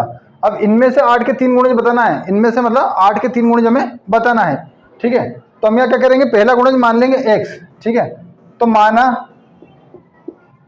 पहला गुणज x है, ठीक है। जब पहला गुणज x हो गया तो दूसरा गुणज क्या हो गया उससे 8 प्लस में, मतलब यदि पहला गुणज x है, पहला गुणज x है तो दूसरा गुणज क्या हो गया, दूसरा गुणज क्या हो गया x प्लस 8, ठीक है। 8 ही बढ़ रहे हैं ना, आज के 8 के गुणज बोल रहे तो। अब उस कंडीशन तीसरा गुणज क्या होगा, तीसरा गुणज, ठीक है। अब तीसरा गुणज क्या होगा इसमें, देखिए x प्लस 8 प्लस 8, मतलब 8 बढ़े तो दूसरे इस गुणज और इस गुणज के बीच में कितना बढ़ गया, 2 बढ़ गए ना, 16 बढ़ गए, ठीक है। तो देखिए पहला कितना हो गया x हो गया, दूसरा हो गया x प्लस 1, और तीसरा कितना हो गया x प्लस 16, ठीक है। 16 बढ़ गया ना यहाँ पर। तो इसका तीनों को जब टोटल करेंगे, मतलब इसे इसे और इसे जब जोड़ा जाएगा तब कितना होना चाहिए 888 होना चाहिए। मतलब पहला जो गुणज है x को, दूसरा गुणज क्या है x प्लस 8 को, और तीसरा जो गुणज है x प्लस 16 को, x प्लस 16 को, इसको जब जोड़ा जाए तो कितना आना चाहिए 888 यहाँ पर आना चाहिए, ठीक है। तो 1 2 और 3 x यहाँ पर x x x और कितने होगा 3x हो गए, प्लस 16 प्लस 8 24, कितना हो गया ये 24, इक्वल कितना है 888 है, ठीक है। अब 3x, देखिए 3x है इक्वल में कितना हो गया 888 माइनस प्लस का 24 इधर आकर माइनस का 24 हो गया, ये 24, ठीक है। तो 888 माइनस 24, देखिए 8 माइनस 4 इक्वल कितना हो गया 4 हो गया, 8 माइनस 2 इक्वल 6 हो गया, ये कितना है 8 है, 864, ठीक है। अब ये कितना हो गया यहाँ पर 864। अब देखिए यहाँ पर क्या है कि 3x इक्वल 864। अब यहाँ पर क्या है x यहीं पर रहेंगे और जो 3 है इंटू का इधर आकर डिवाइड में हो जाएगा, ठीक है। x इक्वल 864 अपॉन कितना हो गया 3, ठीक है। 364 अपॉन सॉरी 864 अपॉन 3। अब देखिए 3 1 जा 3, 3 2 जा 6, 2 यहाँ पर आ गए, ये 26 हो गया, 3 8 जा 24, ठीक है। यहाँ पर 2 आ गया, ये 24 हो गया, 3 8 जा 24, मतलब x इक्वल कितना हो गया 288। अब x क्या था, x जो था वो 8 का पहला गुणज था, तो पहला गुणज कितना हो गया, पहला गुणज हो गया 288।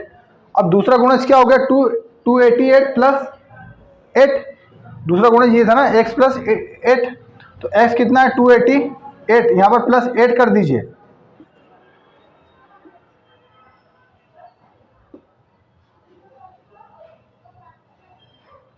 ठीक है 296, दूसरा कितना हो गया गुणज 296। अब तीसरा गुणज क्या हो गया x प्लस 16, अब x कितना है 288 है ना, देखिए 288 है प्लस 16, देखिए 304।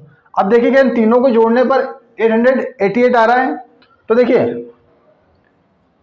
888, देखिए ये हमसे कहा गया था कि ऐसे तीन जो 8 के गुणांक हैं, तो देखिए 8 के तीन गुणांक कौन से हैं, 288, 296 और 304, 288, 296 एंड 304, ये तीनों को ऐड करते हैं तो 888 यहाँ पर टोटल आ जाता है। तो 8 के तीन लगातार गुणांक ये हैं, ठीक है। चलिए बढ़ते हैं अगले प्रश्न की ओर।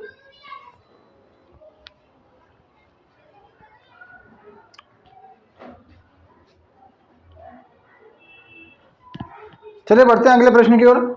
तीन लगातार पूर्णांक को बढ़ते क्रम में लेकर यदि उन्हें क्रमशः 2, 3 और 4 से गुणा किया जाए तो उनका योगफल जो है वो 74 आता है, योगफल जो है वो 74 आता है। तो देखिए तीन लगातार पूर्णांक का मतलब ये होता है जो कंटिन्यू बढ़ रहे हैं, पूर्णांक जो सीरियल से बढ़ रहे हैं, 1, 2, 3, 4, देखिए ये जिसमें एक का अंतर बढ़ते जा रहा है, ठीक है, ये लगातार बढ़ने वाले पूर्णांक, ठीक है। तो ऐसे कोई भी तीन पूर्णांक हैं जिन्हें 2, 3 और 4 से, ऐसे तीन पूर्णांक हैं जिन्हें 2 से 3 से वो 4 से गुणा किया जाए, 4 से गुणा किया जाए और उन्हें जोड़ा जाए, तब आंसर कितना आता है, जो योगफल आता है वो 74 आता है। तो तीनों पूर्णांक हमें पता करना है, तो उस कंडीशन में हम क्या करेंगे, उस कंडीशन में हम पहला पूर्णांक x मान लेंगे, ठीक है, पहला पूर्णांक, ठीक है। तो पहला पूर्णांक हमने x मान लिया। अब देखिए दूसरा पूर्णांक क्या है, इसमें एक बढ़ जाएगा, मतलब दूसरा पूर्णांक क्या हो गया, दूसरा पूर्णांक क्या हो गया x प्लस 1, ठीक है। अब तीसरा पूर्णांक क्या हो गया, तीसरा पूर्णांक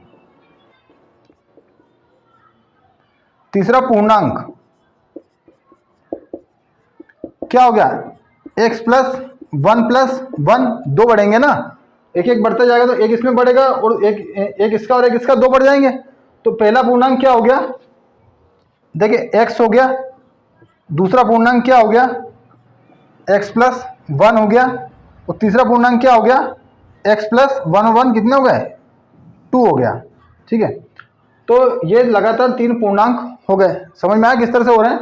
पहला पूर्णांक x हो गया, दूसरा उसमें एक बढ़ गया, x प्लस 1 हो गया, देखिए 1 में 1 बढ़ा 2 हो गया, 2 में 1 बढ़ा 3 हो गया, 3 में 1 बढ़ा 4 हो गया।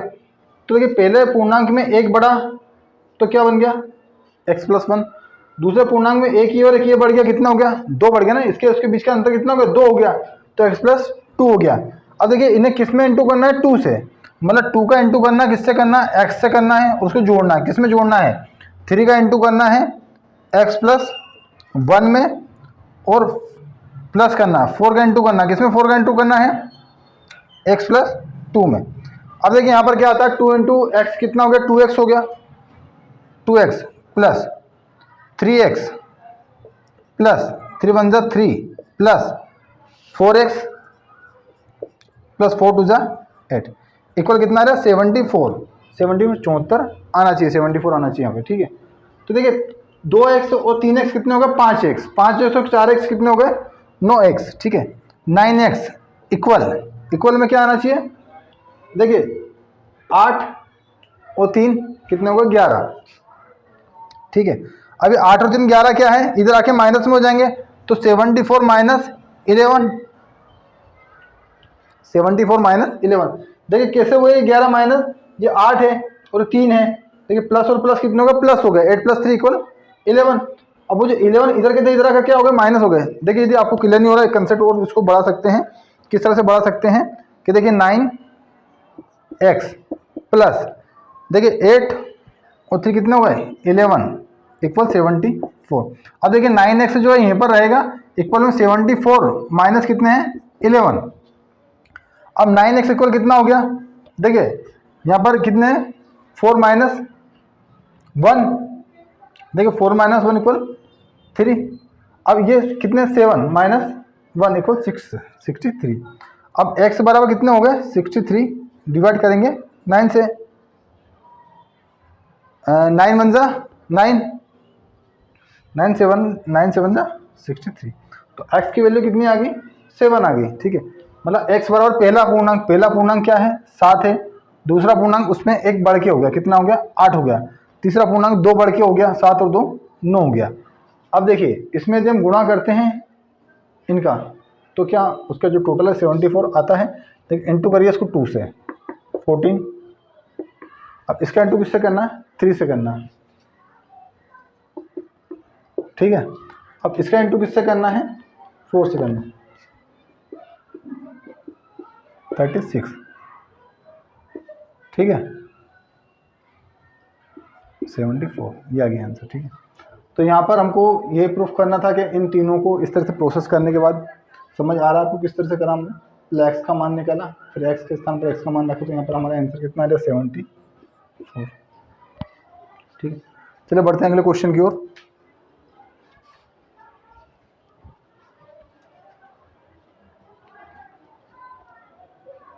आइए अगले प्रश्न की ओर बढ़ते हैं।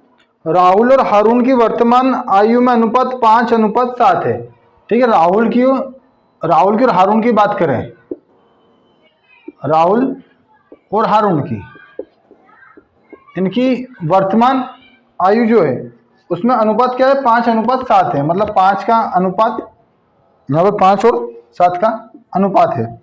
अब कहा है प्रश्न में कि 4 वर्ष बाद उनकी आयु का योगफल 56 वर्ष हो जाएगा, 4 वर्ष बाद उनकी आयु का योगफल 56 वर्ष हो जाएगा, ठीक है। तो 4 वर्ष बाद 4 वर्ष बाद कितना हो जाएगा 56 वर्ष, दोनों की आयु का योगफल हो जाएगा। तो 5:7 है, तो माना राहुल की और हारून की आयु कितनी है x है, माना आयु x वर्ष है, दोनों की आयु x वर्ष मान रहे हैं, तो राहुल की इतनी हो जाएगी 5 इंटू एक्स और हारून कितनी हो जाएगी 7 इंटू एक्स, तो ये क्या हो जाएगी 7x हो जाएगी और ये राहुल की हो जाएगी 5x, ठीक है। अब प्रश्न को आगे बढ़ते हैं कि 4 वर्ष बाद मतलब राहुल की आयु जो है 5x, इसमें 4 वर्ष बढ़ा दिए जाएं और हारून की आयु कितनी है 7x वर्ष है, इसमें भी 4 वर्ष बढ़ा दिए जाएं, तो इन दोनों का जो टोटल है वो कितना होगा 56 वर्ष होगा। इन दोनों की एज का, इन दोनों की उम्र की बात हो रही है, ठीक है। तो देखिए यहाँ पर 5x और 7x दोनों को जोड़ने की बात हो रही है, तो 7 5 12x हो गए, ठीक है, प्लस 4 और 4 कितने हो गए 8 हो गए, बराबर कितना है 56। अब देखिए 12x जो है 12x यहीं पर है, अब इक्वल में कितना 56 माइनस 8 जो प्लस के अंदर आकर क्या हो गए माइनस के हो गए -8। अब देखिए अगली इक्वेशन क्या बनती है 12x इक्वल 56 माइनस 8 इक्वल 48, ठीक है। अब जो x से यहीं पर रहेंगे और इक्वल में क्या आ जाएगा 48 अपॉन में क्या चलेगा 12, 4x इक्वल 4, तो x इक्वल क्या आ गया 4 आ गया है। अब x क्या था, अब x का इंटू जब 5 में करेंगे तो राहुल की उम्र आ जाएगी, देखिए 5 इंटू एक्स कितना 4, तो 20, यहाँ पर राहुल की उम्र कितनी होगी 20 वर्ष होगी, और हारून की कितनी है 7 इंटू एक्स, 7 इंटू एक्स, अब x कितना है x है 4, तो 28, हारून की कितनी उम्र होगी 28। अब उन्होंने कहा था कि भाई कितने वर्ष बाद की बात पूछी 4 वर्ष बाद में, मतलब जब राहुल की उम्र यहाँ पर कितनी होगी, राहुल की उम्र होगी 24 वर्ष और ये जो हारून की कितनी होगी 32 वर्ष, तो 4 वर्ष बाद दोनों की उम्र का योग कितना नहीं 56 वर्ष आना चाहिए, तो 4 और 2 6, 3 और 2 5, 56। देखिए 56, ये हमसे पूछा था कि 56 वर्ष दोनों की उम्र का 4 वर्ष बाद योग हो रहा है नहीं हो रहा है, तब सही है। हाँ तो वास्तव में हो रहा है, क्यों हो रहा है एक्चुअल में, क्योंकि अभी की जो उम्र है उसकी 20 वर्ष है राहुल की, और 4 वर्ष बाद उसकी उम्र कितनी हो जाएगी, 24 वर्ष। हारून की उम्र 28 वर्ष है, 4 वर्ष बाद उसकी 32 वर्ष हो जाएगी। जब 24 वर्ष और 32 वर्ष को जोड़ा जाएगा तो 56 वर्ष यहाँ पर उसकी आ जाएगा। ठीक है, चलिए बढ़ते हैं अगले प्रश्न की ओर। किसी कक्षा में बालक और बालिकाओं की संख्या में अनुपात 7:5 है। 7:5 है बालक और बालिकाओं का कक्षा में। यदि बालकों की संख्या बालिकाओं की संख्या से 8 अधिक है, बालिकाओं की संख्या से 8 अधिक है, मतलब देखिए बालकों की संख्या और बालिकाओं की संख्या माना 1 से माना संख्या x है, तब अनुपात वाले में क्या करना आपको बताया है। देखिए बालकों की संख्या क्या होगी, 7x हो गई, और बालिकाओं की संख्या कितनी होगी, ये बालक हो गए बालक 7x, ठीक है, और बालिकाएं कितनी है, 5x है, 5x, ठीक है, ये क्या है बालिका, ठीक है, बालक और बालिका की बात हो रही है। ठीक है, अब इसमें कहा है कि यदि बालकों की संख्या बालिकाओं की संख्या से 8 अधिक है, बालिकाओं की संख्या से 8 अधिक, मतलब ये बालक हो गए, अब ये कितने अधिक हैं, जो बालिकाएं की संख्या है ना 5x, इससे कितने अधिक है, 8 अधिक हैं, इससे कितने अधिक है, 8 अधिक हैं। ठीक है, समझ रहे हो, बालिकाएं कितने को 5x हो गई, अब उसमें 8 जोड़ेंगे तभी तो बालक आएंगे, बालक कितने 8 अधिक है ना उससे, इसलिए 5x में कितने ऐड करने पड़ेंगे, 8 करने पड़ेंगे। ठीक है, अब देखिए 7x, ये चर वाले संख्याओं को एक तरफ कर लेंगे, 5x जो प्लस के तरह के क्या होगा, माइनस के 5x इक्वल इधर क्या है 8 है। अब 7 माइनस 5 कितने हो गए, 2x हो गए, 2x इक्वल कितने हो गए, 8 हो गए। ठीक है, अब x के बराबर में क्या आ गया, 8 के बट्टे में कितना हो गया, 2, ठीक है, जो 2 गुणा में इधर आकर भाग में हो जाएंगे, और 2 4 जा 8, अब x इक्वल कितना हो गया, 4 हो गया, तो x की वैल्यू क्या आ गई, 4 आ गई। अब देखिए x को बालकों पर अनुपात निकालना है, मतलब क्या थी 7x, मतलब 7 में इंटू करेंगे x का, x कितना है 4, 7 4 जा 28, ठीक है। अब बालिकाओं की संख्या कितनी है 5x, तो 5 इंटू कितना है 4 20, मतलब बालक कितने हैं 28 और 20 कितनी है बालिकाएं 20 है। अब कुल संख्या यदि पूछी जाए तो 8 और 4 48, मतलब बालिकाएं जो हैं 20 और बालक 28 हैं। ठीक है, तो अब कहा है 8 अधिक, देखिए यहाँ पर 8 अधिक दिख रहा है, बालिकाओं से 8 अधिक, तो 20 में प्लस 8 करेंगे यहाँ पर, इसलिए ऐड किया था 8, क्योंकि उन्होंने कहा था बालिकाओं से 8 अधिक, तो बालिकाओं से 8 अधिक है, मतलब बालिकाओं को 8 और जोड़ेंगे, बालिकाओं में क्या करा 8 को और बढ़ाया, तब जाके इसके इक्वल में हो पाए। ठीक है, चलिए बढ़ते हैं अगले प्रश्न की ओर। प्रश्न है, देखिए बाईचुंग के पिताजी उसके दादाजी से 26 वर्ष छोटे हैं। बाईचुंग के पिताजी उसके दादाजी से, किसके दादाजी से, बाईचुंग के दादाजी से, मतलब बाईचुंग के पिताजी उसके दादाजी से 26 वर्ष छोटे हैं। तो पिताजी की उम्र किस पर डिपेंड करती है, दादाजी की उम्र के ऊपर, दादाजी की उम्र के ऊपर। तो यहाँ पे हम मानेंगे दादाजी, माना दादा की क्या पूछा, दादा की तीनों की आयु। ठीक है, दादा की आयु कितनी है, आयु कितनी मान ली हमने, x वर्ष मान ली। अब तो कहा गया बाईचुंग के पिताजी उसके दादा से 26 वर्ष छोटे हैं। 26 वर्ष छोटे मतलब कि x माइनस, देखो बाईचुंग के दादा की आयु x होगी, तो पिता की कितनी होगी, पिता की कितनी होगी भाई, दादा की x है तो माइनस उसमें कर दो कितनी 26 26, मतलब ये किसकी आयु हो गई, ये पिता की आयु हो गई। 26 x में से 26 घटा देंगे तो कितनी उम्र आ जाएगी, पिता की उम्र आ जाएगी। ठीक है, समझ में आया कि दादाजी की उम्र मान ली हमने x वर्ष, तो पिताजी की क्या हो जाएगी, दादाजी की उम्र से 26 घटा देंगे, उन्होंने कहा ना 26 वर्ष छोटे हैं। ठीक है, उसके बाद क्या है 26 वर्ष छोटे हैं उसके पिताजी, और उससे 29 वर्ष बड़े हैं, उससे 29 वर्ष बड़े हैं। ठीक है, किससे 29 वर्ष बड़े हैं, बाईचुंग से, बाईचुंग से 29 वर्ष बड़े हैं। अब यहाँ पर देखिए क्या इक्वेशन जम रही है कि x में क्या करा उन्होंने, जो है दादाजी की उम्र में से घटा दी 26 वर्ष, तो किसकी आ गई, बाईचुंग के पिताजी की। अब बाईचुंग के पिताजी की उम्र कितनी है, इतनी है, उसमें से घटाएंगे हम 26, देखिए तो बाईचुंग की उम्र, बाईचुंग की उम्र कितनी आ गई उसमें से, देखिए x माइनस 26, इसमें से हम घटाएंगे, किसको घटाएंगे, देखिए उन्होंने कहा कितने वर्ष छोटा है, 29 वर्ष छोटा है। ठीक है, तो बाईचुंग कितने वर्ष छोटा है उनकी उम्र से? 29 वर्ष बड़े उसके पिताजी, मतलब बाईचुंग 29 वर्ष छोटा है, मतलब 29, मतलब इसमें से उसके पिताजी की उम्र में से उसकी 29 वर्ष को हटा देंगे तो किसकी उम्र आ जाएगी? बाईचुंग की। ठीक है, तो बाईचुंग की उम्र देखिए कितनी होगी? बाईचुंग की उम्र कितनी होगी? एक्स माइनस, देखिए माइनस माइनस प्लस सिंबल आ गया माइनस का, ठीक है 55। बाईचुंग की उम्र कितनी होगी? एक्स माइनस 55, ये बाईचुंग की उम्र आ गई। अब उन्होंने अगली लाइन में क्या कहा है कि यदि तीनों का योग कितना बता रहे हैं, देखिए तीनों का योग जो है वो तीनों का योग जो आपके सामने बता रहे हैं वो कितना बता रहे हैं? 135। यदि इन तीनों की आयु का योग 135 है तो उनकी आयु अलग अलग ज्ञात कीजिए। तीनों की आयु का योग कितना? 135, मतलब इन तीनों को जोड़ा जाए तो 135 आना चाहिए। तो देखिए पहली आयु कितनी होगी? पहले की x वर्ष होगी, दूसरे की कितनी होगी? x। देखिए इसको यदि जोड़ेंगे, किसको जोड़ेंगे? इसमें हम जोड़ेंगे x माइनस 26 को, ठीक है, प्लस किसकी आयु?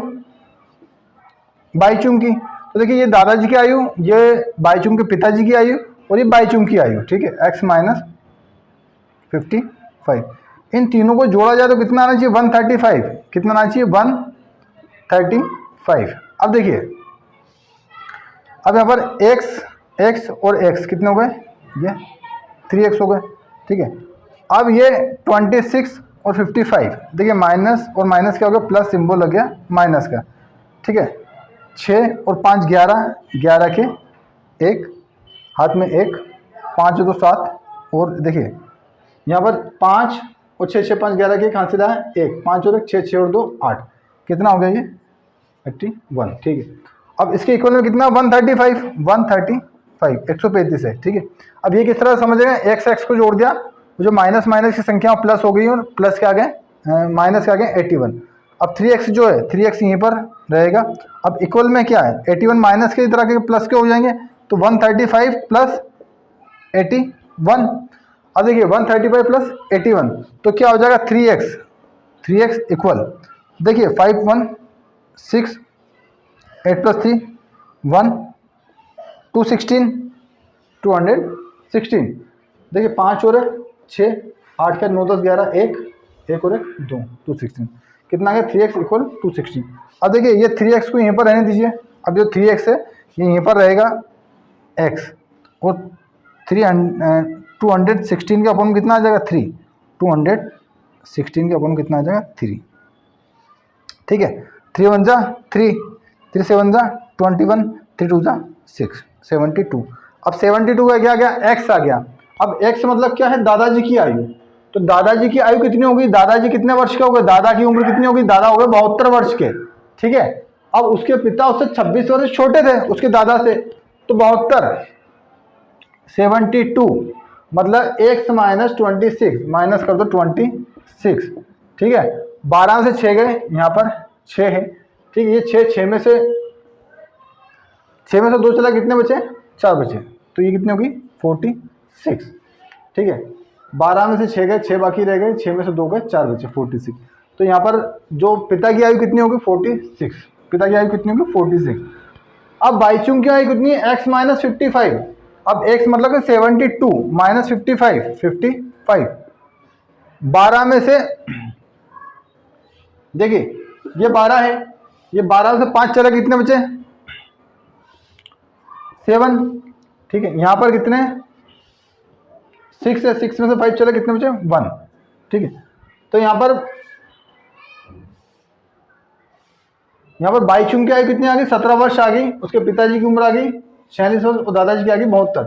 अब देखिए बाईचुंग की उम्र कितनी है? 17 वर्ष है। इसमें कितने जोड़ दिए जाएं? 29 वर्ष जोड़ दिए जाएं। 46 किसकी आ गई? उसके पिताजी की आयु आ गई। और उसमें कितने जोड़ दिए? 26 वर्ष जोड़ दिए जाए, प्लस कितने कर दिए? 26, 72। अब 72 किसकी आ गई? उसके दादा की आ गई। तो ये आयु जो है ये बाईचुंग की है, ये आयु उसके पिताजी की है और ये उसके दादाजी की है, ठीक है। क्लियर?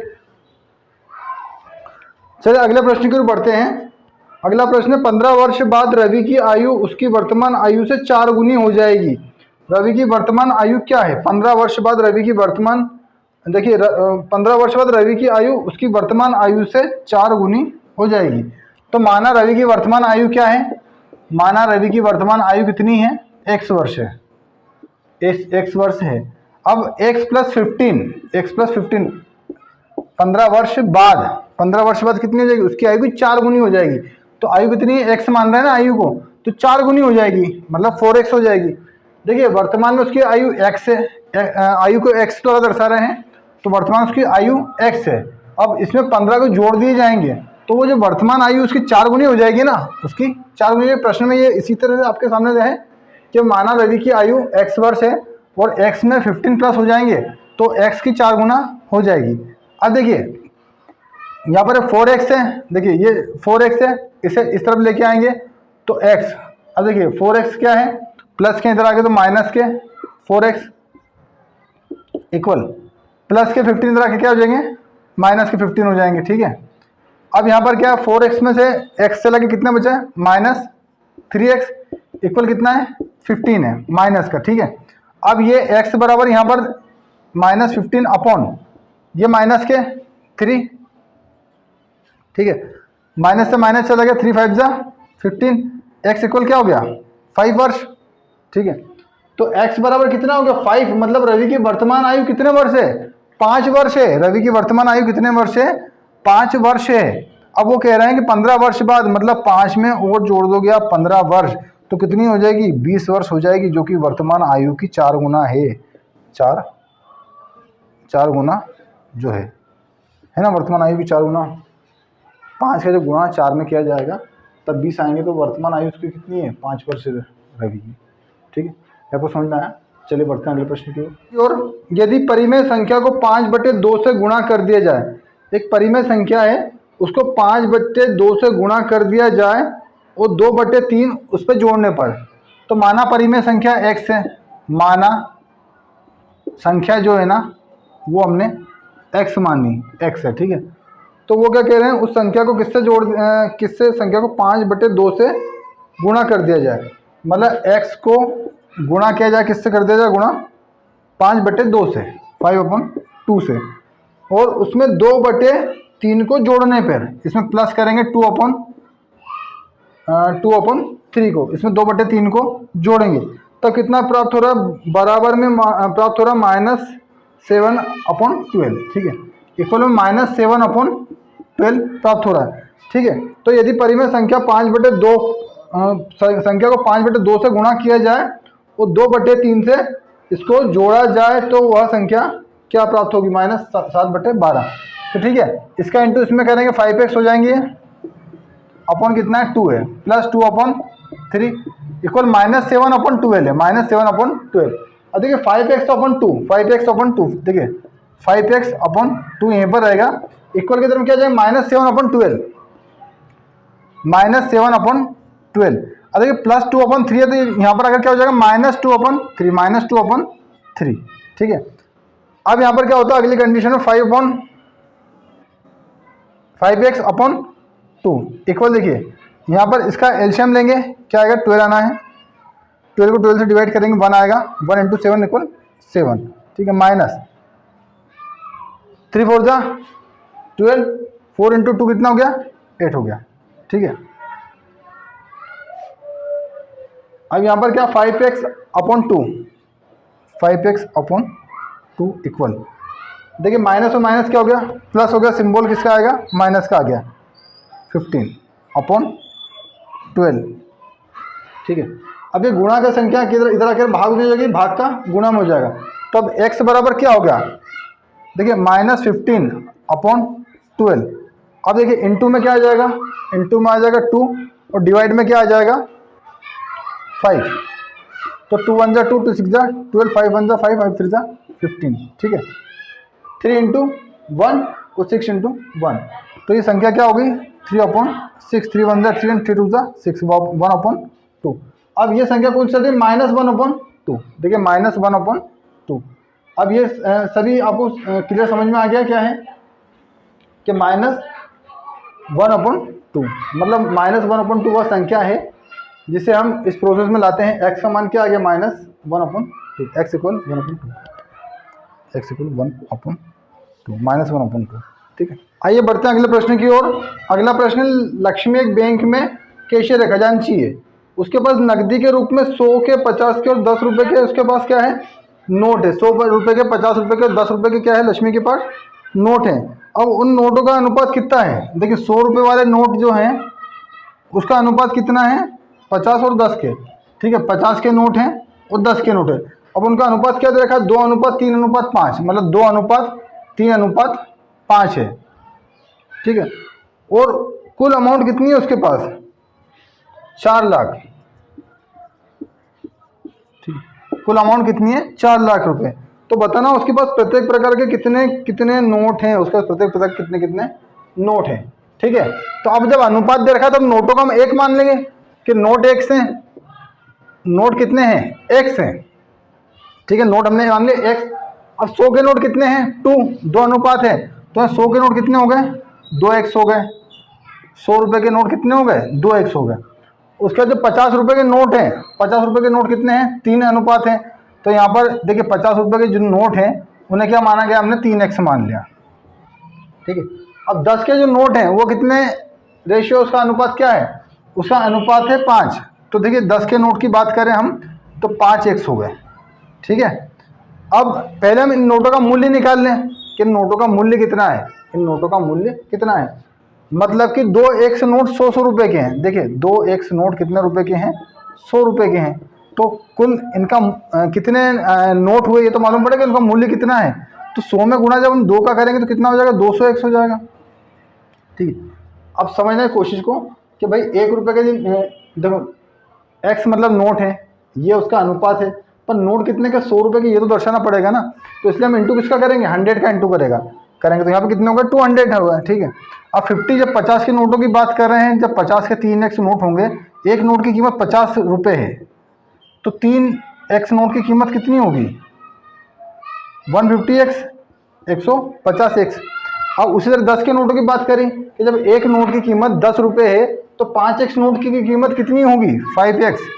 5x नोट की कीमत कितनी होगी, 10 रुपये के हिसाब से नापा जाए तो 50x होगी ना। अब देखिए टोटल यही है ना, टोटल यही है। यदि इनको जोड़ा जाए तो कितना पैसा आना चाहिए, इतना पैसा आना चाहिए उसके पास, ठीक है। यहाँ पर समझने की कोशिश करिएगा कि देखिए 200x, 150 और x, देखिए मतलब इन तीनों को जोड़ दिया जाए। कहने का मतलब ये है 200x धन 150, x धन कितना है 50x बराबर कितना है, 4 लाख, ठीक है। ये 4 लाख है ना। अब यहाँ क्या करेंगे, 200 और 150 कितने होगा, 350 और 50 कितने होगा, 400। तो यहाँ पर ये कितना हो गया, 400x बराबर कितना है, 4 लाख, ठीक है, 4 लाख। अब x के बराबर में क्या हो गया, 4 लाख बटे में कितना हो गया, 400, ठीक है। बटे में कितना होगा, 400। ये शून्य से ये शून्य, इससे ये, ठीक है। 4 एकम 4, 4 एकम 4, 1 2 3, 1000, ठीक है। अब x का मान कितना हो गया, x का मान कितना है, 1000, कितना है, 1000, ठीक है। अब 100 के नोट की हमें वैल्यू निकालनी है। 100 के कितने नोट हैं, तो 2x, ठीक है। 2 का मतलब 2 है और x का मतलब कितना, 1000 है। x का मतलब कितना हो गया, 1000 हो गया। तो यहाँ पर 100 रुपये कितने नोट हैं, 2000 नोट कितने रुपए के हैं, 100 रुपये के हैं। 100 रुपये के नोट कितने हो गए, 2000 नोट 100 रुपये वाले हैं। अब 3x 50 मतलब 50 रुपये कितने नोट हैं, 3x है। 3 इंटू एक्स, 3 इंटू एक्स मतलब 1000 तो बराबर कितने हो गए, 3000। मतलब 50 रुपये कितने नोट हैं, 3000 नोट 50 रुपये के हैं। अब यदि यहाँ पर बात करी जाए कि 10 रुपये वाले 5x, मतलब 10 रुपये वाले 5x, देखिए 5 मतलब 5x मतलब कितना हो गया, 1000, ठीक है। बराबर यहाँ 10 रुपये वाले कितने नोट हो गए, 5000 नोट 10 रुपये वाले हुए, ठीक है। तो इस तरह से देखिए ये कितने नोट हैं और उन नोटों की संख्या कितनी है, ये पूरी आपके सामने है। 100 के नोट कितने हैं, 2000 रुपये, 2000 नोट है 100 रुपये, 100 रुपये के, और 3000 नोट है 50 रुपये वाले, और 5000 नोट है 10 रुपये वाले। यदि इन तीनों को जोड़ा जाए तो 4 लाख यहाँ पर उत्तर आपके सामने प्राप्त हो रहा है, ठीक है। ये काफ़ी इसी तरीके से आपको समझ चुके होंगे।